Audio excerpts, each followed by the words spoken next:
Day. Bud Light, proudly distributed by Carolina Eagle Distributing since 1989, and the official beer of the ECU Pirates.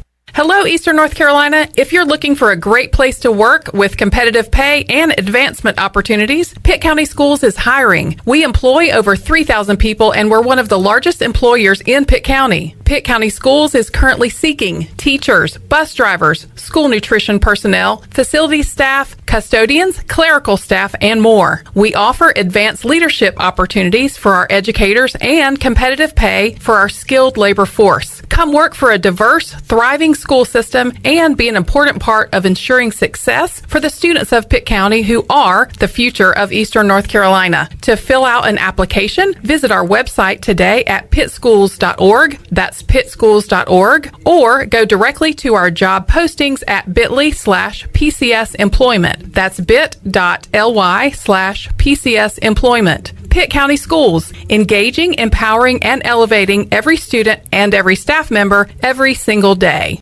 Hey Pirate fans, Derek Pizzeni from Carolina Wealth Management. Are you a fiduciary? That's a question every investor should ask their advisor. A fiduciary is an individual who acts in the best interest of a particular person or beneficiary. Is your advisor a fiduciary? You should know it's your money. At Carolina Wealth Management, we do things differently from other investment firms. To learn more about the benefits of working with a fiduciary advisor, visit mycarolinawealth.com. That's mycarolinawealth.com.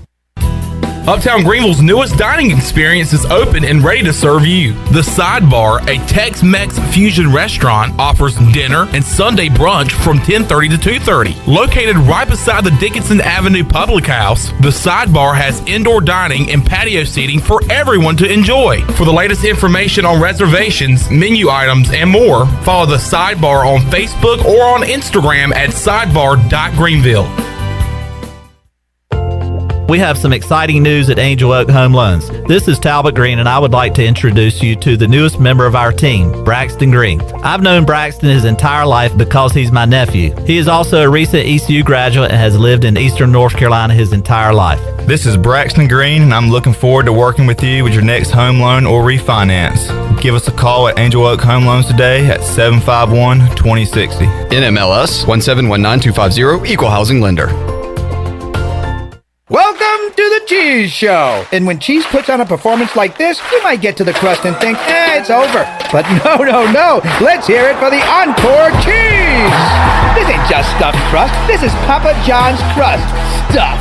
Hey Pirate fans, the Papa John's Epic Stuffed Crust One-Topping Pizza is only $13 and is an MVP move for game day or any day. Place your order online at papajohns.com and sign up for Papa Rewards. Papa John's, the official pizza of the ECU Pirates.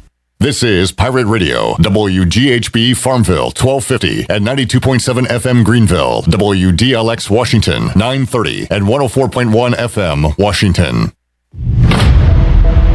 Can you be quiet, please? Thank you. Welcome to Pirate Radio Live. There's local politics, bud. I don't care about the weather. I can't control the weather. Don't want to talk about the weather. Sustained effort and violence? No, please. No. Please, everyone be quiet. Was that supposed to be funny? I got a little taco meat on my chest. Cool, neat story. I want to shake his hand. I want to shake his hand. I want to shake his hand. I want to shake his hand. Family. Let's get the pumping. Now live from the Pirate Radio studios in the heart of the Pirate Nation, here is your host, Clip Brock. Welcome in to a Wednesday edition of Pirate Radio Live. Clip Brock here with you on Pirate Radio 92.7 FM in Greenville, 104.1 in Washington. We're on 1250 at 930. You can find us online, pr927fm.com. And watch the show on Facebook Live and on YouTube. Man, we got a ton of stuff up on our social media sites. A lot of coverage from ECU Pro Day from Tuesday. We have our post game from ECU NC State from Tuesday as well. A lot of stuff from ECU football practice, spring practice from the weekend. So we got you covered on all accounts on our social media sites, including Facebook and YouTube, and you can watch our shows on those platforms. Also, chime in with your comments. Do we really have what's waiting for me today? All right, let's check it out real quick.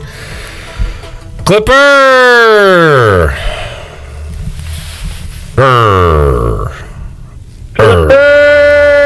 These are all Steve Hill, by the way. Burgley. A burgley. Two little butt cheeks. It's two little butt cheeks. Swinging dingers. Swinging dingers. Local politics, bud. There's local politics, bud. Ric Flair. Woo! Ric Flair. Woo! I hate cocky clip. Don't have that one ready to go. In the men section. Don't have that one, do we?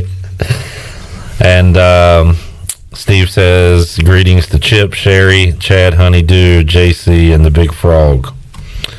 All right, so thank you. Steve is in rare form today. He's very excited for a Wednesday edition of Pirate Radio Live. He's got Tourette's over there. All right, let's talk about what we got coming up on today's program. At 3:25, Ecu, a.k.a. Igloo, a.k.a. Igor, a.k.a. our guy Stephen Igoe, will join us. Man, we got a lot to talk about. I want to know who's going to play for ECU basketball next year. As, by the way, good news, as of this minute, none of my favorite players have transferred from East Carolina. So that's a good thing. Monday, Tristan Newton. Tuesday, Brandon Suggs. As of this moment, we have not had any transfers. That could change before the end of the show. We'll see. The door is going out. Who's coming in?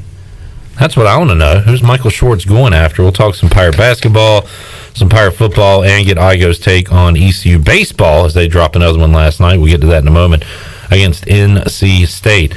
We'll talk a lot of baseball in hour two with Scott Rogers. Scooter will join us, play-by-play voice of the Pirates. He is on to Cincinnati as he'll be hitting the road with the Pirates coming up for their conference opening series this weekend.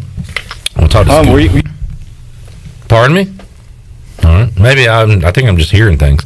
Patrick Mason joins us in the 4 o'clock hour from the Daily Reflector. We'll talk Pirate football, hoops, and baseball with him as well, as he's got a lot to cover right now on the page of the Daily Reflector. And then we'll get the pumping coming up in the 5 o'clock hour with Bryce Williams. We got a lot of football to talk about with Bryce.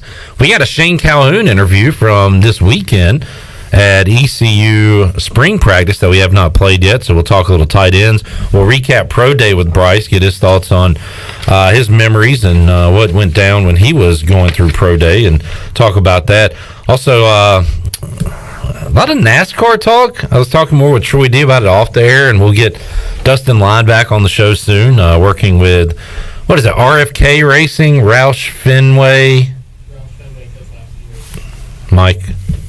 Mike, check. Thank you. Hey, there's CJ. Roush Fenway Keselowski. Correct. And Dustin's with those guys. New team, right, CJ? Correct.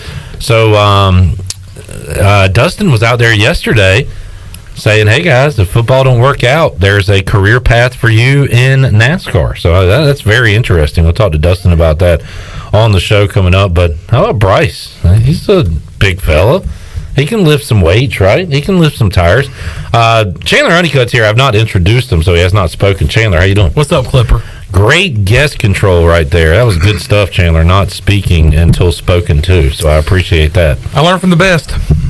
Robert wants us to get Scooter to say hello. Hello. Does he say hello, like our old friend Corey Glore, who, was it Agnos or Giles? One of them called Corey Glore a traitor earlier this week, which I really enjoyed. All the Corey Glore bashing I am into. Sign me Ryder up. Giles, maybe? It was one of the two, but I don't. Yeah, maybe it was Ryder. So we got that coming up, and we'll have a giveaway coming up, and a lot of discussion coming up on the show. If you want to chime in about a topic, you can do so on Facebook Live, on Twitter, on YouTube, and we'll talk about it there. Also, let's see. We got a rundown to get to. And unfortunately, we have a ECU baseball loss to discuss. The Pirates fall to the Pack last night. The Pack, Gary. Pack get it done in Clark LeClaire Stadium last night. The Pack wearing their red pajamas, knocking off ECU last night at home, 2-0. Pirates bats couldn't get going. If you would have told me yesterday at this time, before the game, that East Carolina would allow just 2 runs to NC State, I would have said, all right, I'll take that W. I thought State would score more. I thought we would score more than 2. But the Pirates were shut out last night. Did you go to the game, Chandler? Yeah, briefly. I got there about the 6th inning, maybe the 7th inning, so I didn't get to see much of the game in person. But I was out there. There was a good crowd from Pirate fans, and there was a good crowd of Pack fans too. But a great crowd on hand for a game that actually got the time change a day earlier. It was originally supposed to be 6:30. It was moved to 4:30. A lot of people thought that might affect the crowd, and I don't think it did. It was a great crowd on hand at Clark LeClaire Stadium. Unfortunately, that crowd saw ECU lost. C.J. Mayhew, tough luck loser in this one. He did give up a run, but when you give up 1 run in 3 innings, strike out 4, you give your team a chance to win that game. Absolutely. And he picks up the loss. Danny Beal allowed a run, and then Trey Savage came in, and how about Carter Spivey?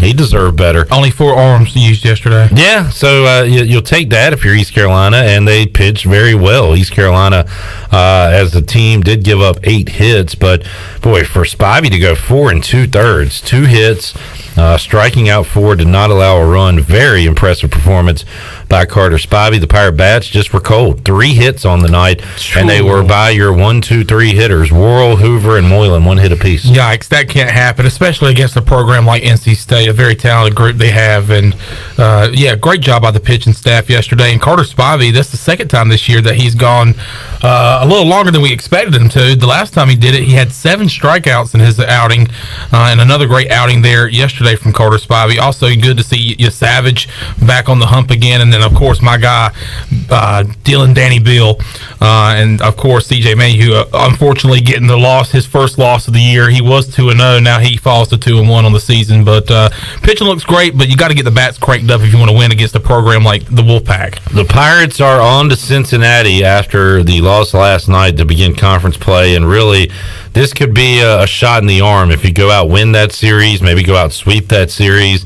Now the focus has to be, let's dominate the American. Let's win the American. Let's win the regular season, put ourselves in a good opportunity to go into the American tournament and win that and get back to postseason baseball, because right now 14-12 overall, not where ECU thought they'd be heading in to conference play. It's on Cincinnati. On to Cincinnati. We're on to Cincinnati. It's a new season, and those players that we talked to on Monday and the rest of the players on the program would agree that it's a new season. It's a new vision that they're looking at right now. So, and it starts on Friday in Cincinnati. Usually, I feel like we usually start the conference at home. Maybe I'm wrong, but this year they'll be starting on the road at Cincinnati, trying to get off to a good start in conference play. All right, more baseball talk on the way with Igoe, Scooter, and P-Mace later on in the show. Does anyone else call him P-Mace, or is that just what you call him? I just called him that right now. I like it. I like P-Mace. We were talking about the other day off the air how we call people what we call them, like their nickname. Yesterday at Pro Day, we're walking around. Eric Gullickson from Channel 7. Yeah. What's up, Gully? And we're just calling him Gully, like it's his name. What's up, Gully? You got Garrett. Now I think his handle on Twitter does say Gully in there, so okay. maybe he is, maybe he receives a lot of Gullies. But we're just big like nickname callers. We're just handing out nicknames to people that might not even want a nickname. Gully Washer, what's up, pal? Good to see you, man. What's up? Oh my God, it's Gully Washer. I haven't seen you in a while, man. And then you got people like some people give themselves nicknames. Like Content Junkie Shaver. It was a joke that I never said again, and you guys just started calling me that? Oh, sure. Like you didn't want that to happen. Yeah. No, I'd never. Junkie. The Content Junkie himself. But isn't that fun to say? Junkie is. Content Junkie. Junkie is fun to say. All right, let's move along. And how about this story today? Eric Church. What about a story? I know the name. Give me a song by Eric Church. He played, I don't know. There's one I think there's one that he says Bruce Springsteen. I think it's one of them. That's the name of a musician, Shirley. Yeah, but he has a song called Bruce Springsteen. Oh no, it's called Springsteen. It's not Bruce Springsteen. The name of the song is Springsteen. But is it about Bruce Springsteen? I don't think so. No. I know a man named Bruce. No. His last name's Springsteen. He It's a song about a girl. About a turnpike. Yeah, stop me if you've heard this one. It's a country song about a girl. Ah, okay. Guys like me, how about you? 2 Pink Lines. Talladega. Nope. Talladega. Yeah. He played at my freshman year here at East Carolina. He actually played a stadium tour at Dowdy Ficklen Stadium. Was it before the football season started? Was it part of that? Yeah, it was like right there near football season. Like football season was like a month away. I want to say. Oh yeah, Drink in My Hand. That's the one that I'm familiar with. All right. Put a drink in my hand. So I am aware of the existence of Eric Church. I am not aware of his music or his songs. I am not in the church choir. You're not missing out. Which that is the name of his fan club, the church choir. That, according to this article I'm reading out of the New York Post. That's weird. Yeah, the church choir. North Carolina native, by the way. North Carolina native, App State grad. I read that somewhere. But a Tar Heel fan. He does have a song called Carolina. Born in Granite Falls, North Carolina. Who doesn't have a song called Carolina? But yeah, who does it? Probably Eminem. Lenny Kravitz. Okay. Eminem's a good answer. We just named the only two that don't. Lenny Kravitz and Eminem. But you got Feels Like Carolina. Yeah. And you got Gone Carolina in My Mind. And you got Carolina Girls. Carolina Girls. Look, I just named 3 right there, and I'm going to stop. I could name more. Kevin Kozart, drink a little drink, smoke a little smoke. I like that song. Good one. That doesn't have Carolina in it. Good point, Shirley. Thank you. We're off topic. Eric Church was supposed to be performing at a concert this weekend. He was going to perform at the AT&T Center as part of his The Gather Again tour. This would be on the same night, Saturday night of the Final Four. So Eric Church, this makes me like Eric Church. I got to be honest. The sports fan in me respects this move. I don't blame him one bit. He is going to cancel his concert so he can go to the Final Four. Genius. Now, if I was part of the church choir, now you probably get refunded on your ticket. I would say you'd be bummed out. Your money back. But what if you were traveling to go see this and you already spent money on your hotel, your accommodations, your travel plans? There's a good chance you can't get that back. Your time off work. Yeah, you've already paid your sitter. If you prepaid your babysitter, then that's your problem. That is your problem.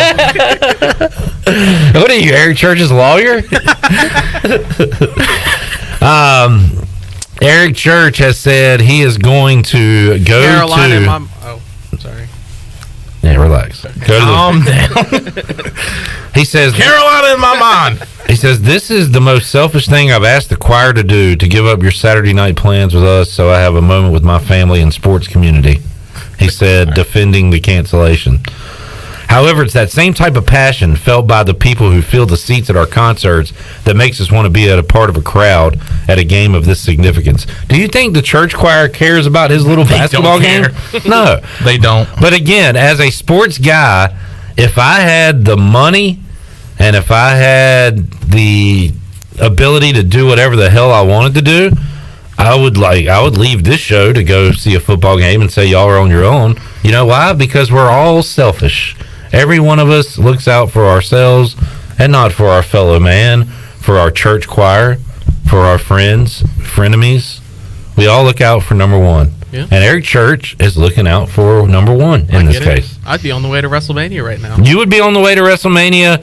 Who's going to fill in for CJ and all the stuff he does around here? That's not your problem, right? Correct. Because you're on the way to WrestleMania. That's right. For somebody else to figure out. Chandler, you would go to...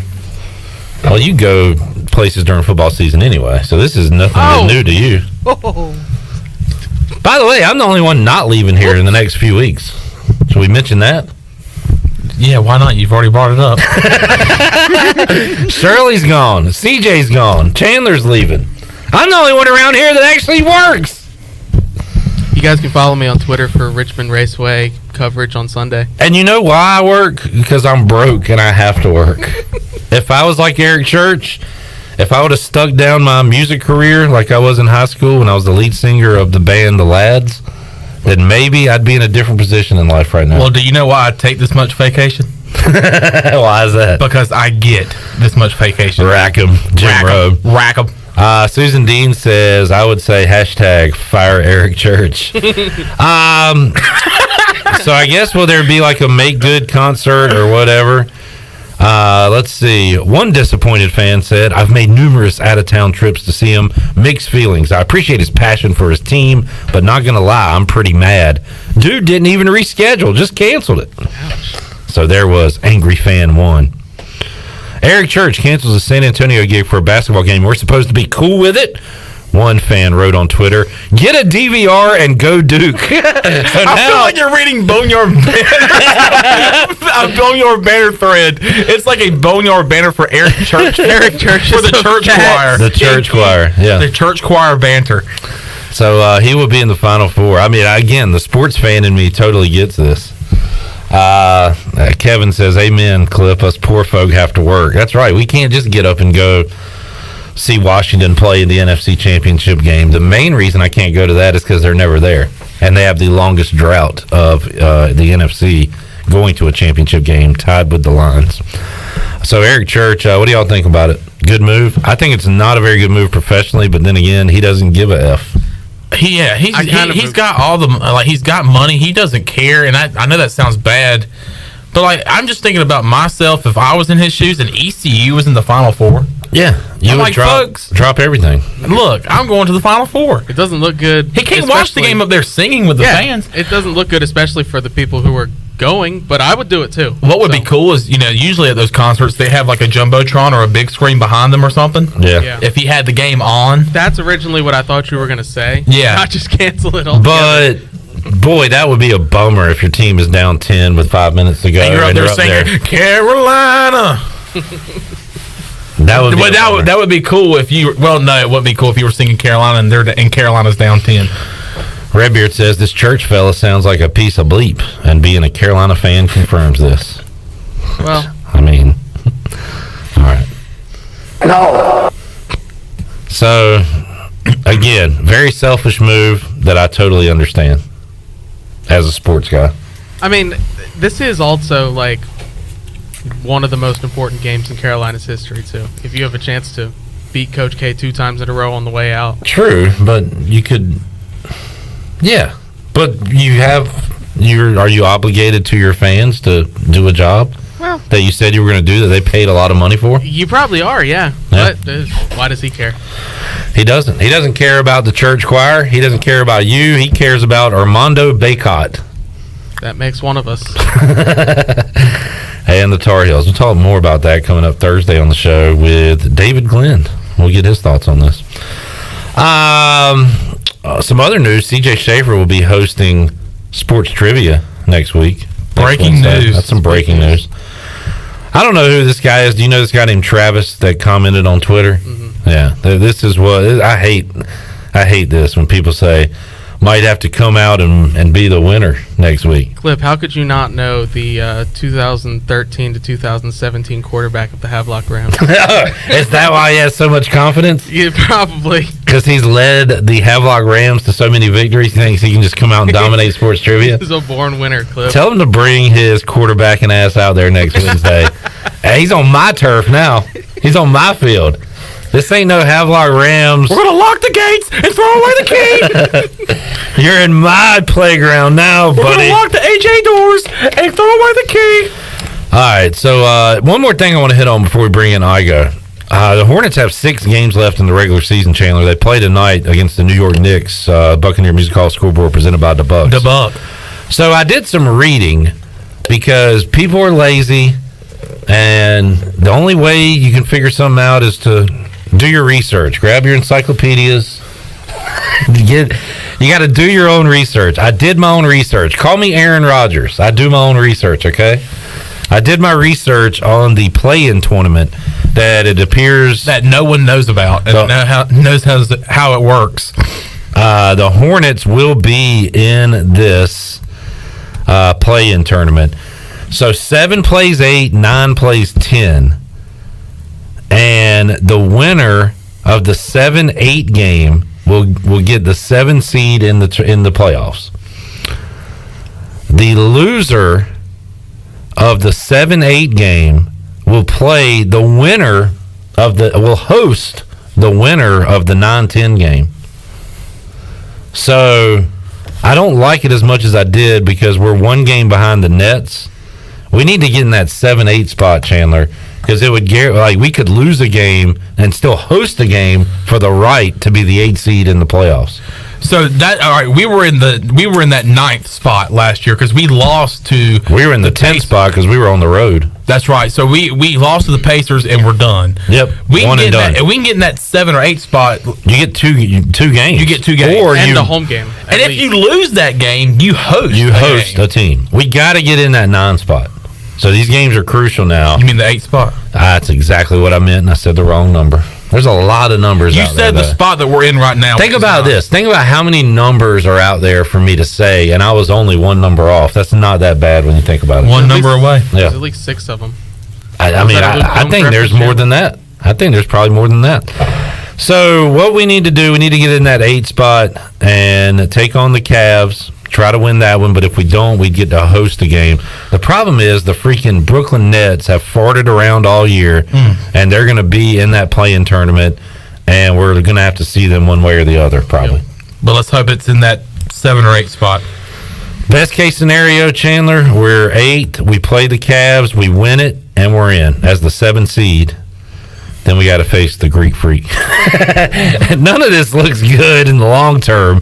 I just want to get there in the short term. Your best chance right now would be to play the Celtics. I'm thinking, I know the Heat are good, They are. but I don't want to play the Bucks or the Sixers in the first round. You know what I'm saying? Yeah. The Celtics are surging, but just lost Robert Williams for the first round and possibly the second round too, so that takes away. I know you guys' concern with the Hornets has typically been big men, and he's the most important defensive piece on the Celtics, so hurts my heart, but that would be a good matchup for you guys. All right, so there is your format for the play-in tournament. And it starts tonight. Let's end the end of the regular season on a high note, starting tonight against the Knicks at 7 o'clock on the road in the most famous arena of all time, Madison Square Garden. The Mecca. 6 games left for the Hornets in the regular season. Also, the calendar, when it turns to April, man, it's fast and furious. You got MLB opening day next Thursday. Masters next Thursday. Wow. The play-in tournament begins the following Tuesday.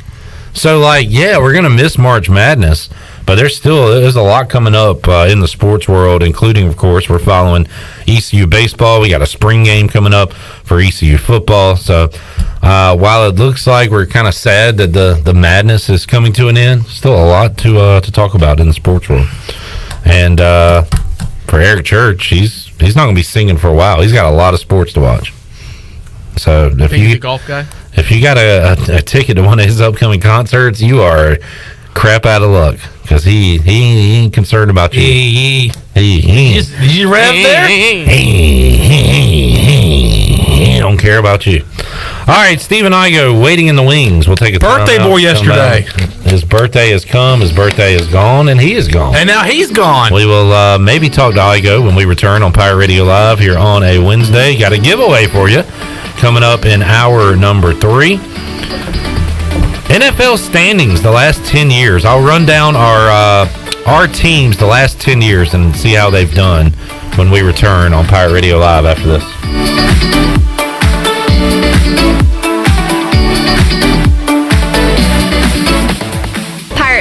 Presented by Sup Dogs and Suddenlink, offers 2 days of piractical tomfoolery. This free event includes 150 vendors, food trucks, art demos, BMX, mermaids, and of course, pirates. Join us on Friday, April 8th from 5 p.m. to 9 p.m. featuring music from DJ Tay James. Then on Saturday, April 9th for a full day of activities from 11 a.m. to 8 p.m., including a concert on the Town Common from Grammy-nominated recording country artist Eric Pasley. For more information, visit piratefestnc.com.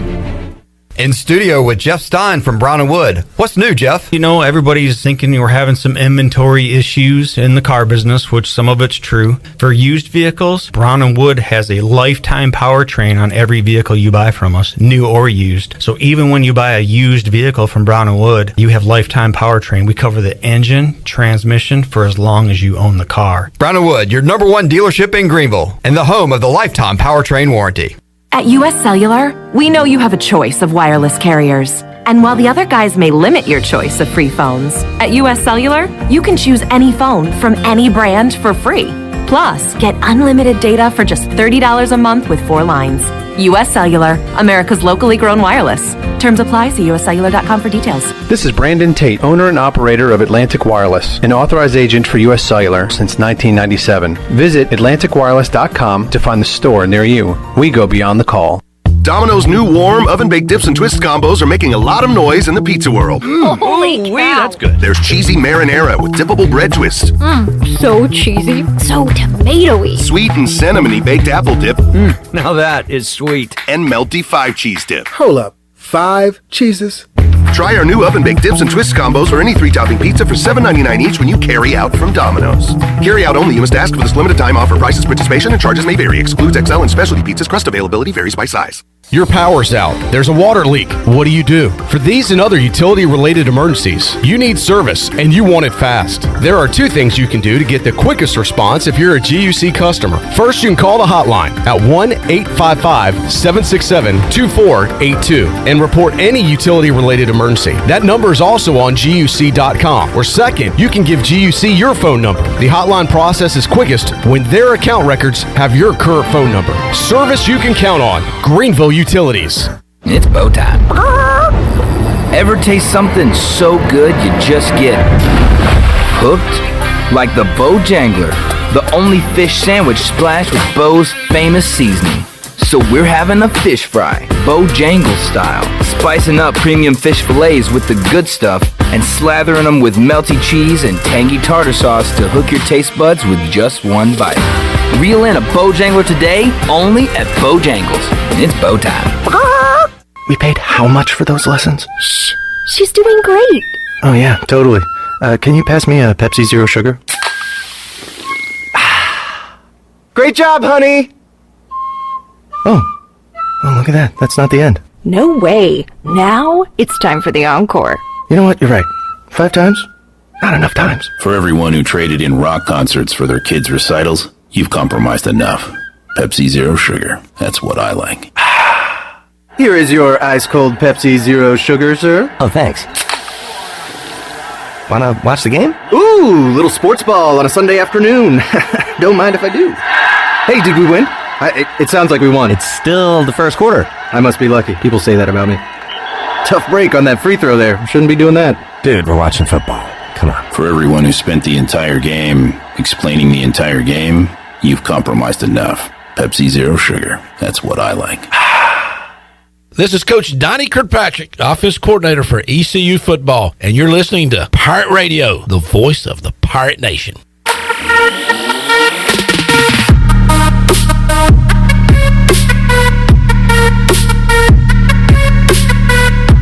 You're listening to Hour 1 of Pirate Radio Live. Do you need custom t-shirts, apparel, or promotional items for your business, organization, or event? Keep it local. Print it local with University Sportswear. Contact them today at universitysportswearenc.com. Now, back to the show. Welcome back. The best place in Greenville to unwind after work and have fun is AJ McMurphy's. AJ's has daily food and drink specials and an awesome patio perfect for some outdoor dining.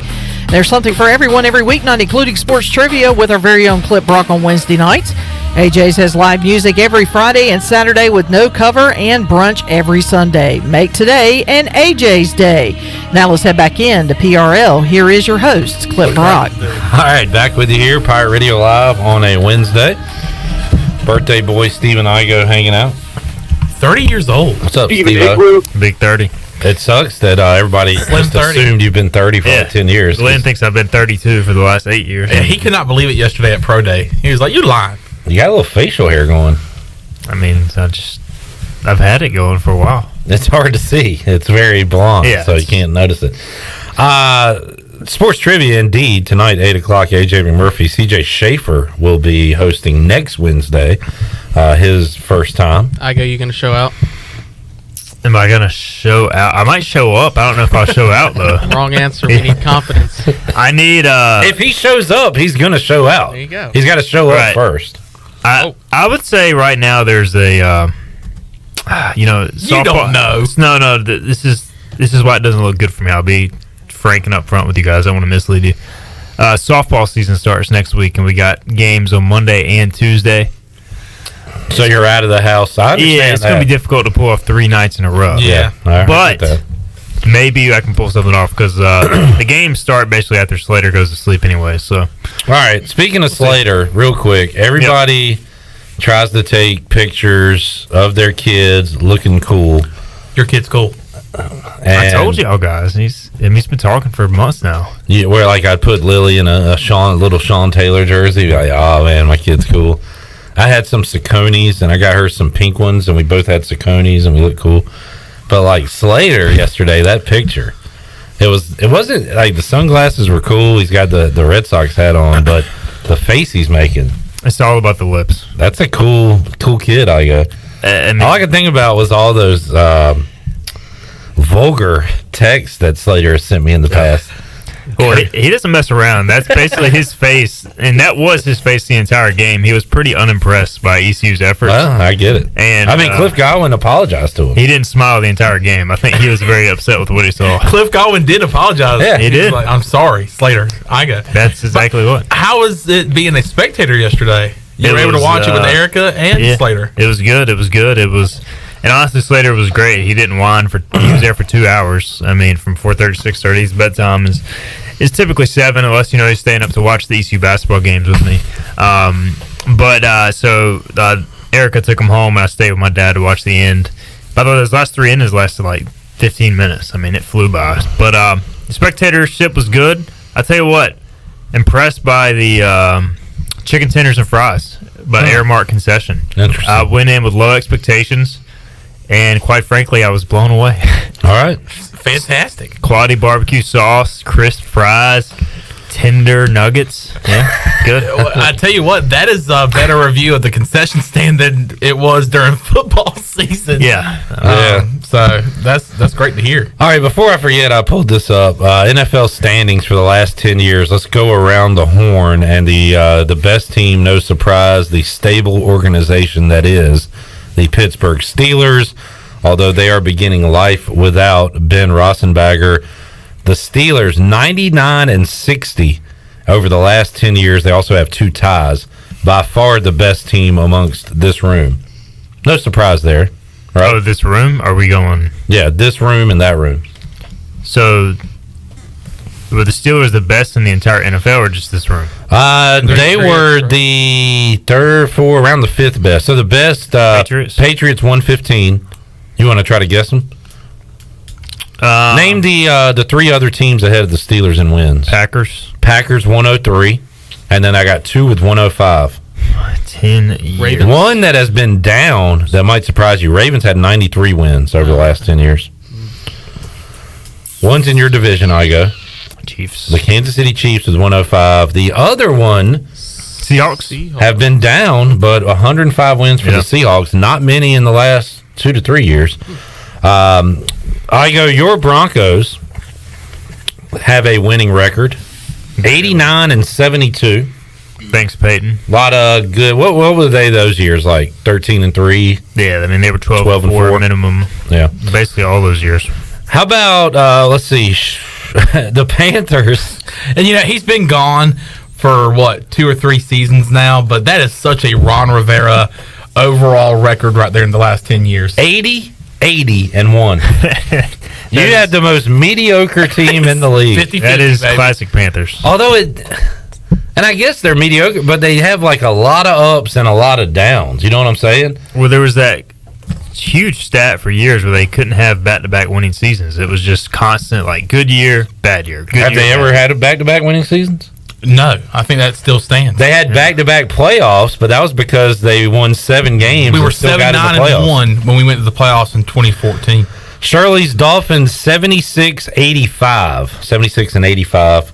And the Washington Commanders 65-95. Where is anybody worse than them? The Giants in the division are worse, 61. The Jets, the Browns, the Raiders have the same amount of wins, and then there's one team below everybody, and that is the Jaguars, 42-119. Good gracious. It's a rough decade. That includes a year they went to the playoffs. Did they win their division that year? They were like really good that one year. Yep. Yeah. So they have been down. All right, Igo, a lot to talk about. I want to talk basketball. We know Tristan Newton's out. Brandon Suggs is out. Rough day for me yesterday. Got through it. Who's coming in? Who's being looked at in the portal right now? Do you have any information on that, Stephen Igo? In the portal, no. We have not seen any names tied to ECU. Now, something I've noticed just looking at the recruiting ranking or ranks as far as looking on social media, anytime a high school kid or a JUCO kid is getting contacted these days, that information is more readily available because it's not happening as much as in the transfer portal. So we know that ECU has offered a JUCO kid. I can't pronounce his name, so I'm not even going to try. He's got like 4 names. But kind of a wing who can shoot it, play defense. He's got 2 years of eligibility remaining. Where's he from? He attends, or he was at a junior college. He's originally, I think, from Europe. So he's kind of a foreign guy. Is he French? It might be. You know what? I'm going to dedicate myself to getting more into basketball recruiting. Check out the basketball recruiting thread. Yeah. There's like 3 or 4 guys that we've kind of basically hunted down through social media. Here's who ECU's targeting, kind of looking at Twitter follows and tweets and all that stuff. We do know Mike Schwartz was in Chicago. He was speaking to a point guard the other day who's kind of under the radar, who might be visiting down the line. And so I just get the vibe that he's out recruiting a lot of different people, trying to figure out who can we maybe find under the radar. What are our needs? What's our roster going to look like? Because even with Tristan Newton and Brandon Suggs moving on, and I've pretty much confirmed Tremont Robinson White will not be back, that's still, you don't have a ton of room as it stands now. Now, I still expect more guys to leave at some point, but... All right, let's do Igo's percentages, and don't BS me. Give it to me real. Don't give me no Tristan Newton 50-50 crap. Brandon Johnson. I don't know. You're feeling. Brandon Johnson. What do you feel, Igo? Because I'm feeling you were expecting what? I would expect the lower players on the roster who have a chance to contribute to stay unless they're asked to leave. So I would say good chance he returns. Well, who else is a higher player on the roster that's left? Luigi. I mean, I don't know. Luigi DeBow, what is he going to do? He's got a year of eligibility left. I don't know. I just started with Brandon Johnson. What's RJ I was going to get to him. I started with Brandon Johnson because my sources, I got sources too, Igo. You're not the only one here with sources. Source guy. Source boy. With your iced coffee that don't even have no ice. Thank you for that. You're stupid. Last week, Igo had the loudest ice in America. I'm going to come in here with just a bucket of ice next week. Just slosh it around. I'm hearing Brandon Johnson will be back. That's good. Okay. He has sources. I don't know. I mean, I would expect, as I get a text message, I would expect... what does it say? Who's it from? It's about WrestleMania. Is it from CJ? It is not from CJ. It's from my brother. It's about a Jim Cornette podcast where he... Did he spoil something? No, he just rags on WWE. Is Cody Rhodes showing up at WrestleMania? What is I need percentages. This is the percentage Seth segment. Rollins? Yeah. Percentage segment. That's the rumor, right? Yes. I'm going 75-25 towards yes. To that he's there. Okay. Yes. Brandon Johnson, I'm saying 85-15 he's back. I mean, I would say like Brandon Johnson, RJ Felton. RJ Felton is the next one I want to do. Like Alexis Reyes, those guys, where else are they going to go? You know, they could go anywhere. I hear what you're saying. They're not like sought after. Yeah, if they enter the portal, they're going to end up at like, you know. I had this discussion off air that wherever. Just because you enter doesn't mean you exit. Well, look at Brandon Suggs. Have y'all seen the list of teams interested in him? No, we went off the list of Tristan Newton yesterday. It's about the complete opposit. It's like South Florida is the biggest team that has gone after him, like Siena, like a bunch of small. Basically, if he Bonnie's. No Bonnies.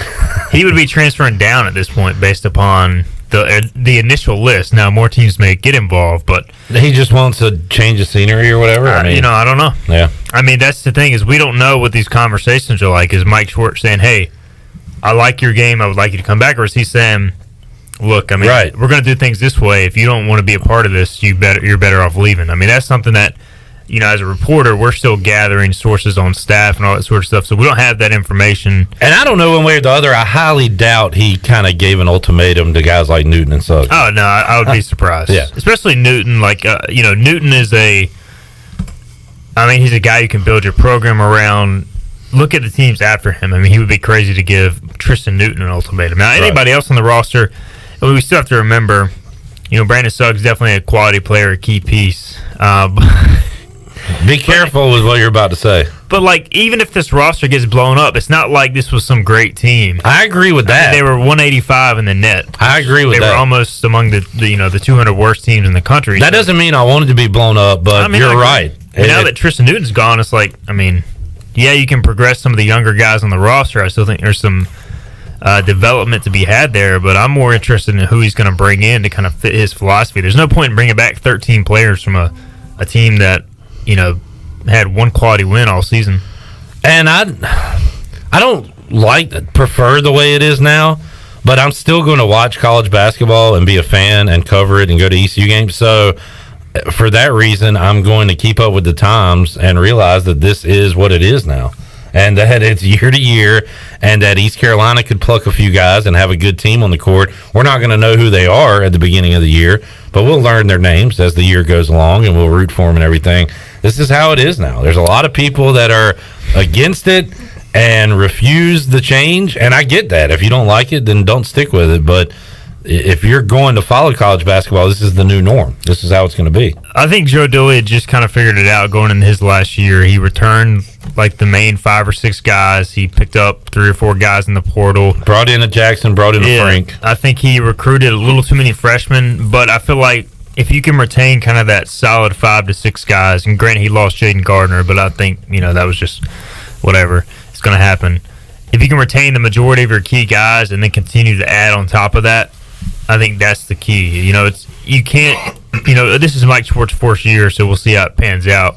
If he brings in a whole new roster, that's fine, but he can't do that every year. At some point, you got to have some stability. Dooley finally had that, and I think we saw some more wins because of that. But they also missed on some guys earlier in his tenure, and certain guys didn't progress. I'm interested to see what happens with Whitson Tabs. Yeah. With Alonzo Frank, 2 guys who came in as transfers. Do they stick around? Does Alonzo? Oh, I forgot he had eligibility. Yeah, does Frank? I think Frank's got at least one more year, maybe 2. Is he willing to work into more of a defensive player? Continue to get in a little bit better shape, and then his Tabs. How does he fit Mike Schwartz's system? So just Frank, they would at times sub him out, go offense for defense with Luigi. Yeah, so he was more of an offensive guy. Yeah. And from what I've heard, I think Schwartz is going to really emphasize elite conditioning and defensive athleticism. So I don't know if, where these certain guys fit into that mold. Felton. I would think R.J. Felton, yeah. He seems like a guy that could thrive in this. Yeah, I would think so. If he develops an outside shot, he could be a key piece for East Carolina moving forward. I don't know. We hadn't seen enough to say one way or the other, but I think Reyes and Small could be contributors for an ECU team. And I think Brandon Johnson is a guy, too, that if he gets 10, 15 pounds more muscle, I think he's a guy who can definitely play in this league. So, it's not like you're starting completely over from scratch. I don't think if Schwartz wants to, you're pretty close to it. But yeah, you look at it. Top 3 leading scorers, right? And if Tremont's gone and somebody else, it would be your top 5 leading scorers that are gone. So basically, in terms of production, you're starting from scratch, but in terms of we actually have some young guys on the roster we can develop, and then maybe we bring in JUCO, older players, whatever, to kind of supplement it. It's going to be a rebuilding year. I think it has to be looked at that. I know Pirate fans are tired of hearing that, but if you're going to start over with a new coach, it's not Mike Schwartz's fault. He's got to bring in his guys and bring in his system. Stephen Igoe, Hoist the Colors, joining us. We'll take a timeout, come back, have one more segment with Igoe. We'll bounce around some other ECU topics, football, baseball, maybe some more hoops as well. We'll be back with you on Pirate Radio Live after this.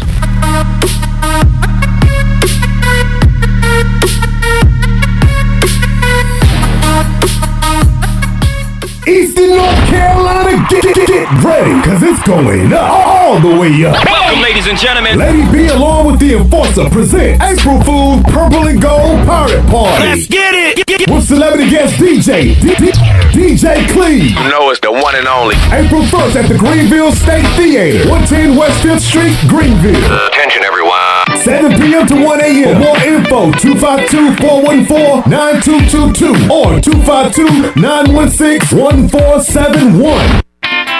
You know what happens when you mess with a 125-year-old legend? You get Topo Chico Hard Seltzer. Inspired by the legendary taste of Topo Chico mineral water and crafted with unique flavors like strawberry guava, tangy lemon lime, tropical mango, and exotic pineapple for a crisp, refreshing finish. Topo Chico Hard Seltzer is a game changer. New Topo Chico Hard Seltzer. Legends never stop refreshing. TC Hard Seltzer Company, Tempe, Arizona, Auburndale, Florida. Celebrate responsibly. The best burgers around.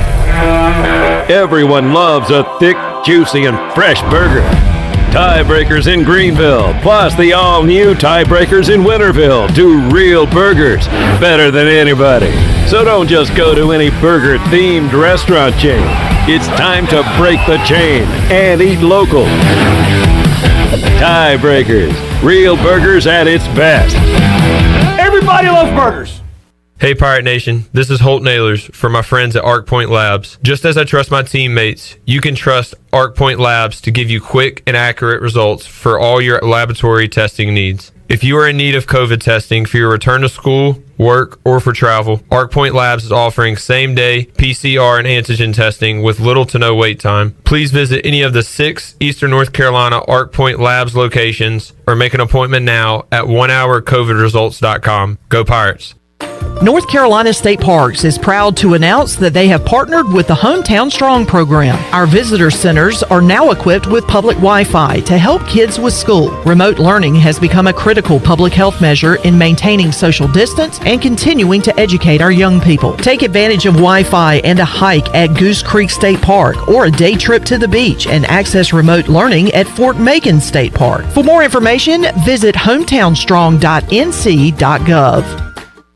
Winslow's Deli and Tavern has a new look, along with a great lunch and dinner menu. Open Tuesday through Sunday for lunch and dinner, plus brunch starting at 10:30 on Sundays. Winslow's is located on 5th Street beside the State Theater and features daily drink specials with 2 outdoor patios perfect for this warmer weather. Come eat, drink, and get your March Madness on in one of Greenville's largest bar areas. Follow Winslow's on Facebook and Instagram for special events and daily specials. Winslow's Deli and Tavern on 5th Street in Greenville. Although innovative new resources such as digital media and social networks have grown in popularity, smart marketers recognize that printing is a mainstay. We live in an age of computer hacking, scams, and fly-by-night businesses, so it's reassuring to consumers when they receive printed marketing pieces. It exemplifies business confidence and conveys a high level of commitment. It also fosters trust, which leads to engagement and ultimately brand loyalty. When you're ready to grow your business, come to PIP, where business goes to grow. At Jimmy John's, we don't make sandwiches.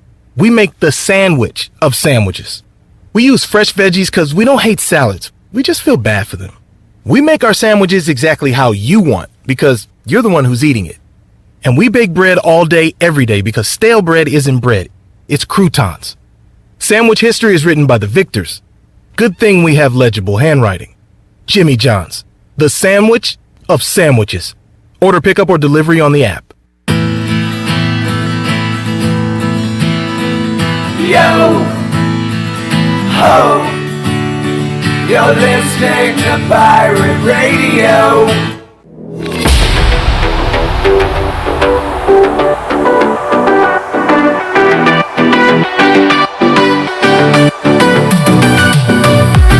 You're listening to Hour 1 of Pirate Radio Live. Do you need custom t-shirts, apparel, or promotional items for your business, organization, or event? Keep it local. Print it local with University Sportswear. Contact them today at universitysportswearenc.com. Now, back to the show. Welcome back. Hey, Koinonia Christian Center in Greenville is having a free gas giveaway for college students coming up this Saturday from 8 a.m. until 10 p.m. And the first 200 cars that show up at the Walmart Memorial Drive location, which is the Walmart Express right there at Regency and Memorial. The first 200 cars get free gas. It's for college students only. You have to have your student ID in order to be eligible for this giveaway. And once again, that's coming up this Saturday from 8 a.m. until 10 a.m. And the first 200 cars get free gas. Now let's head back in to PRL. Here's Clip Rock. All right, welcome back into the show. Clip Rock, Steve and Igoe. Speaking of free gas, Chandler Honeycutt is here. Whoops. Is that a real laugh? It's like one of the oldest jokes known to mankind. You really got tickled. Igoe's shaking his head over there. Stop disrespecting me, bro. Well, I mean, never mind. Oh, by the way, I got followed by someone on Twitter last night. Congrats. That's there's only one way to describe this guy that I got followed by, Shirley. Could you do it real quick, please? Rick DeBrue's a pretty rocked up guy. That he is. He was flexing in the mirror. I was like, I'm going to give this Clip Rock guy a call. He reminds me a lot of me with that rocked up abs. Rick DeBrue's a pretty rocked up guy. You are basically the same person. We DM each other about our routines. He followed you because he thought Get the pumping. He followed you because he thought you were part of the ECU football program. You standing beside guys like Sean Bailey yesterday. Brian North came up Noah to me yesterday, and I was standing beside Justin Chase, Noah Bailey, those guys. Yeah. And it was like, what are you trying to fit in with your people, the offensive lineman here? Thanks. I see Brian North like once a year. He comes up with a fat joke immediately.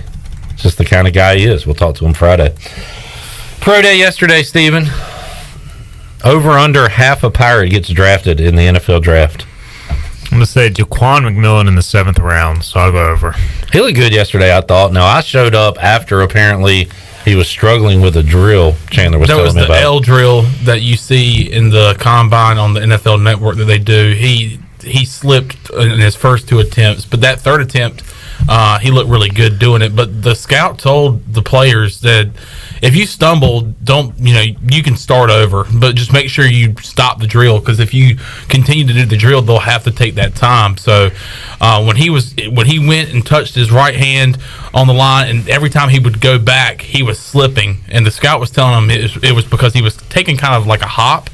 And he was slipping on that artificial turf. So, 3rd time was the charm for Jaquan Mcmillan. Tell you what he can do. He's got some good hands in those drills. He was snagging every ball. I feel like he had a long conversation with that Chargers guy who was running the drill too afterwards. McMillan's going to get a shot, definitely. I think you're right. I think he does get drafted.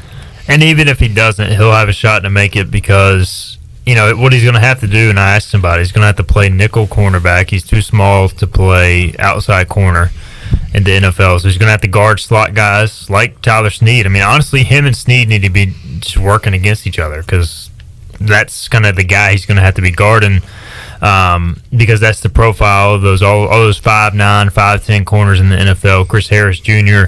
was an undrafted free agent. He made a living on it.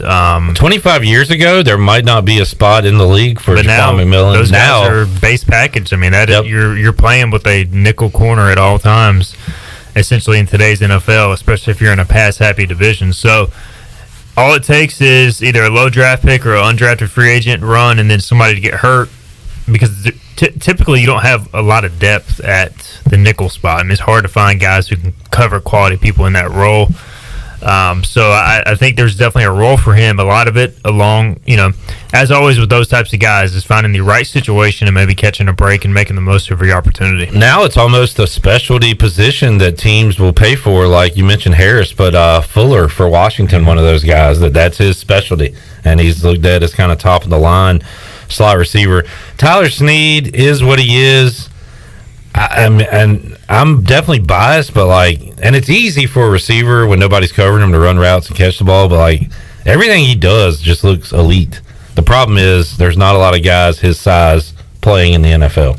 Yeah, I think he measured in at 5'6.5". So I mean, he's He almost like he I don't know if he's gotten bulkier, but he almost looks like a mini running back out there. Well, Holden mentioned it, kind of like not McCaffrey, but that's a bit of a comparison. He looked thicker. Holden said he's gained some weight on Monday than we went out and saw on Tuesday, and it was noticeable. Like he looked thicker. He definitely did, and so. You obviously, if he ends up playing at the next level, you got to be bigger to withstand kind of a pounding. But it's always going to be his ability to get open. I mean, no matter how tall or small you are, if you can get open consistently and you can catch the football, his main thing is going to be beating the press coverage, and that's probably why he got bigger. Because when you go against a Jaquan Mcmillan, or you go against Aaron Robinson of UCF, who is a nickel back who was drafted by the Giants, who he kind of struggled with in 2020 when that guy was matched up with him in man coverage the whole game. Those are the types of guys he's going to have to beat at the next level to get a shot, starting in practice if he gets a camp invite or something like that. Just looking at the guys that were there yesterday, I was thinking of, okay, what position group really didn't lose a lot? And we saw Zach Bird, but tight ends has a lot coming back. Were there any? We didn't have a lot of defensive linemen out there yesterday, right, Igoe? So is that a group that's got almost everybody coming back? The whole defensive line is back. So that is a huge positive. With multiple years of eligibility. We saw we talked about it, what is it now, 3-4 whatever years ago, where they just loaded up on recruiting. Still have like 7. I mean, they're legitimately 8 deep at interior defensive line. That's not even counting the edge guys. And then they've moved some of those people, like they moved McKinney to tight end, and they've moved Jason Struford, who was a former defensive tackle, to offensive line. So they're moving some of those guys around. Mount Everett's on the offensive line. Is a center now, right? He's a center, yep. He's snapping the football. Linebacker, we saw Bruce and Aaron out there yesterday, but do you still feel confident about the linebacker position for ECU? I mean, I feel pretty good about it. I still would like to see more consistent play. Last year, I thought they were inconsistent at times. They were probably the worst graded position via Pro Football Focus overall. The good news is you're moving Xavier Smith back to inside linebacker full-time. Miles Berry is back. He got better as last year went on. And you're waiting for 2 guys, Jacoby Simpson and Taylor Jackson, to kind of take the next step as backups. Now that they're the second in line and not third in line, it's time for them to take a leap. And then they're also bringing in a transfer for a visit this coming weekend who was an all-conference guy at Georgia Southern. And at corner, Malik Fleming seems to have that confidence you need to be a number one corner. He is the most confident. And he's got some skills to go with it. And that's a good thing. The number 2 corner, a big question right now. And how about the rest of your secondary, Igoe? A safety position looking good coming back? Yeah, so DeMel Hickman's kind of been the talk of camp at corner across from Fleming. He's kind of progressed the last few years. I think he's got a shot to start. Juwan Powell was moved to corner. He's suffered an injury that will knock him out the rest of the spring. He'll be back in the summer. So those are the 2 guys that look to start opposite Fleming, to replace McMillan. And then at safety, I think Tegan Wilk is going to step into a full-time starting role. And then Julius Wood is another second-year JUCO guy who's come along, showed some flashes last year. You also bring back Sean Dorso. And Jairo Wilson can play some safety because you got Gerard Stringer and Demetrius Mooney at Sam now. Yeah, they got a lot of people. I mean, they got a lot of people that's kind of just moving around, fitting those parts together. So, overall, feeling pretty decent about Blake Harrell's defense, where we are right now. Yeah, I mean, I think as long as you can get that other corner spot nailed down with somebody who's not too big of a step back from McMillan, I mean, I don't think there's any reason they can't be better. Final question, how about instant ads right away, transfer portal or otherwise, Steven? It sounds like receiver might be something they go after. Anything else, offense or defense? Well, I think receiver is the main goal, and then defensively, I think they'll continue to look to see if there's an obvious upgrade. If you can get a surefire starter, maybe they go that route. Like the kid they're bringing in at linebacker this weekend, his name's Eldrick Robinson from Georgia Southern. He's got 3 years of eligibility left, so he would be not only a short-term addition but a long-term addition. But yeah, the receiver spot, I think they'll add at least 2. I really get the sense, based on the first few scrimmages or real practices they've had where they've gone full kind of game-like mode, they're pretty confident in what they have, and they don't want a lack of a receiver position to hold them back from having the year they're capable of having. So I think they're going to go heavy to try and find those additions. Good stuff, Igoe. Thanks for joining us. HoistTheColors.net. Man, they're talking about everything over there. Great spot to check out if you are a Pirate fan. Thanks. Yeah, check it out. HoistTheColors.net. That's it. Yeah, I used to ask you about this all the time. How's the podcast going? The podcast is going great. We've started our segments where we give members of the site an opportunity. Oh, you've done one. And you have a good bunch. Done two. You've done two? Who's the next? Who was next? Pirate Backer. Oh yeah, okay. And you got a really good bunch. You got a good. Is he a former player? So he was a player at Appalachian State. Okay. And he made his way to East Carolina. He was a high school coach in the state of North Carolina. So he's another guy that, kind of has some X's and O's background, so we'll introduce him. I like reading this stuff. So that's available now? That is available now. All right, I'll listen to it on my way home tonight. Yep. Shout out to the recruiting department over at ECU. How cool is that? That's pretty cool. Yeah, they're sending out some pretty cool graphics. They're doing a good job. And they got an NCAA football 23 cover with the recruit's name and Christian Williams picture on it. His edition of that right here. Oh, Shirley brought up something yesterday. We'll get to Scooter in a moment and Scooter might be sleeping like Marvin Jarman. No, he's like Marvin Jarman over there sleeping. I go, Shirley saw something on Twitter that said I will be coming to East Carolina this Saturday, and the last name was Mooney, and then Demetrius Mooney quote tweeted and said Bloodlines. Who's that guy? I don't know. Interesting. We know something he doesn't know. I'll check it out. Okay. All right, but I am saying that right, Shirley, correct? I think there is a kid in the 23 class who I've seen his last name is Mooney, so maybe they are related. Okay. All right. Hey, well, look into that for us. There's a little scoop for you. There's a little homework you can do. Somebody tweeted at me the other day, DM'd me and said, "Hey, I got some scoop for you." And I said, "Cool, hit me with it." And they just sent me a picture of an ice cream scoop. I was so mad. Roasted. Gotcha. Got him. I want that guy on the show next week. That's the kind of stuff I like. All right. Thanks, Steven. Take a time out. Hour 2 of Pirate Radio Live coming up next. Scooter, Scott Rogers joins us. We'll talk Pirate baseball when we return after this.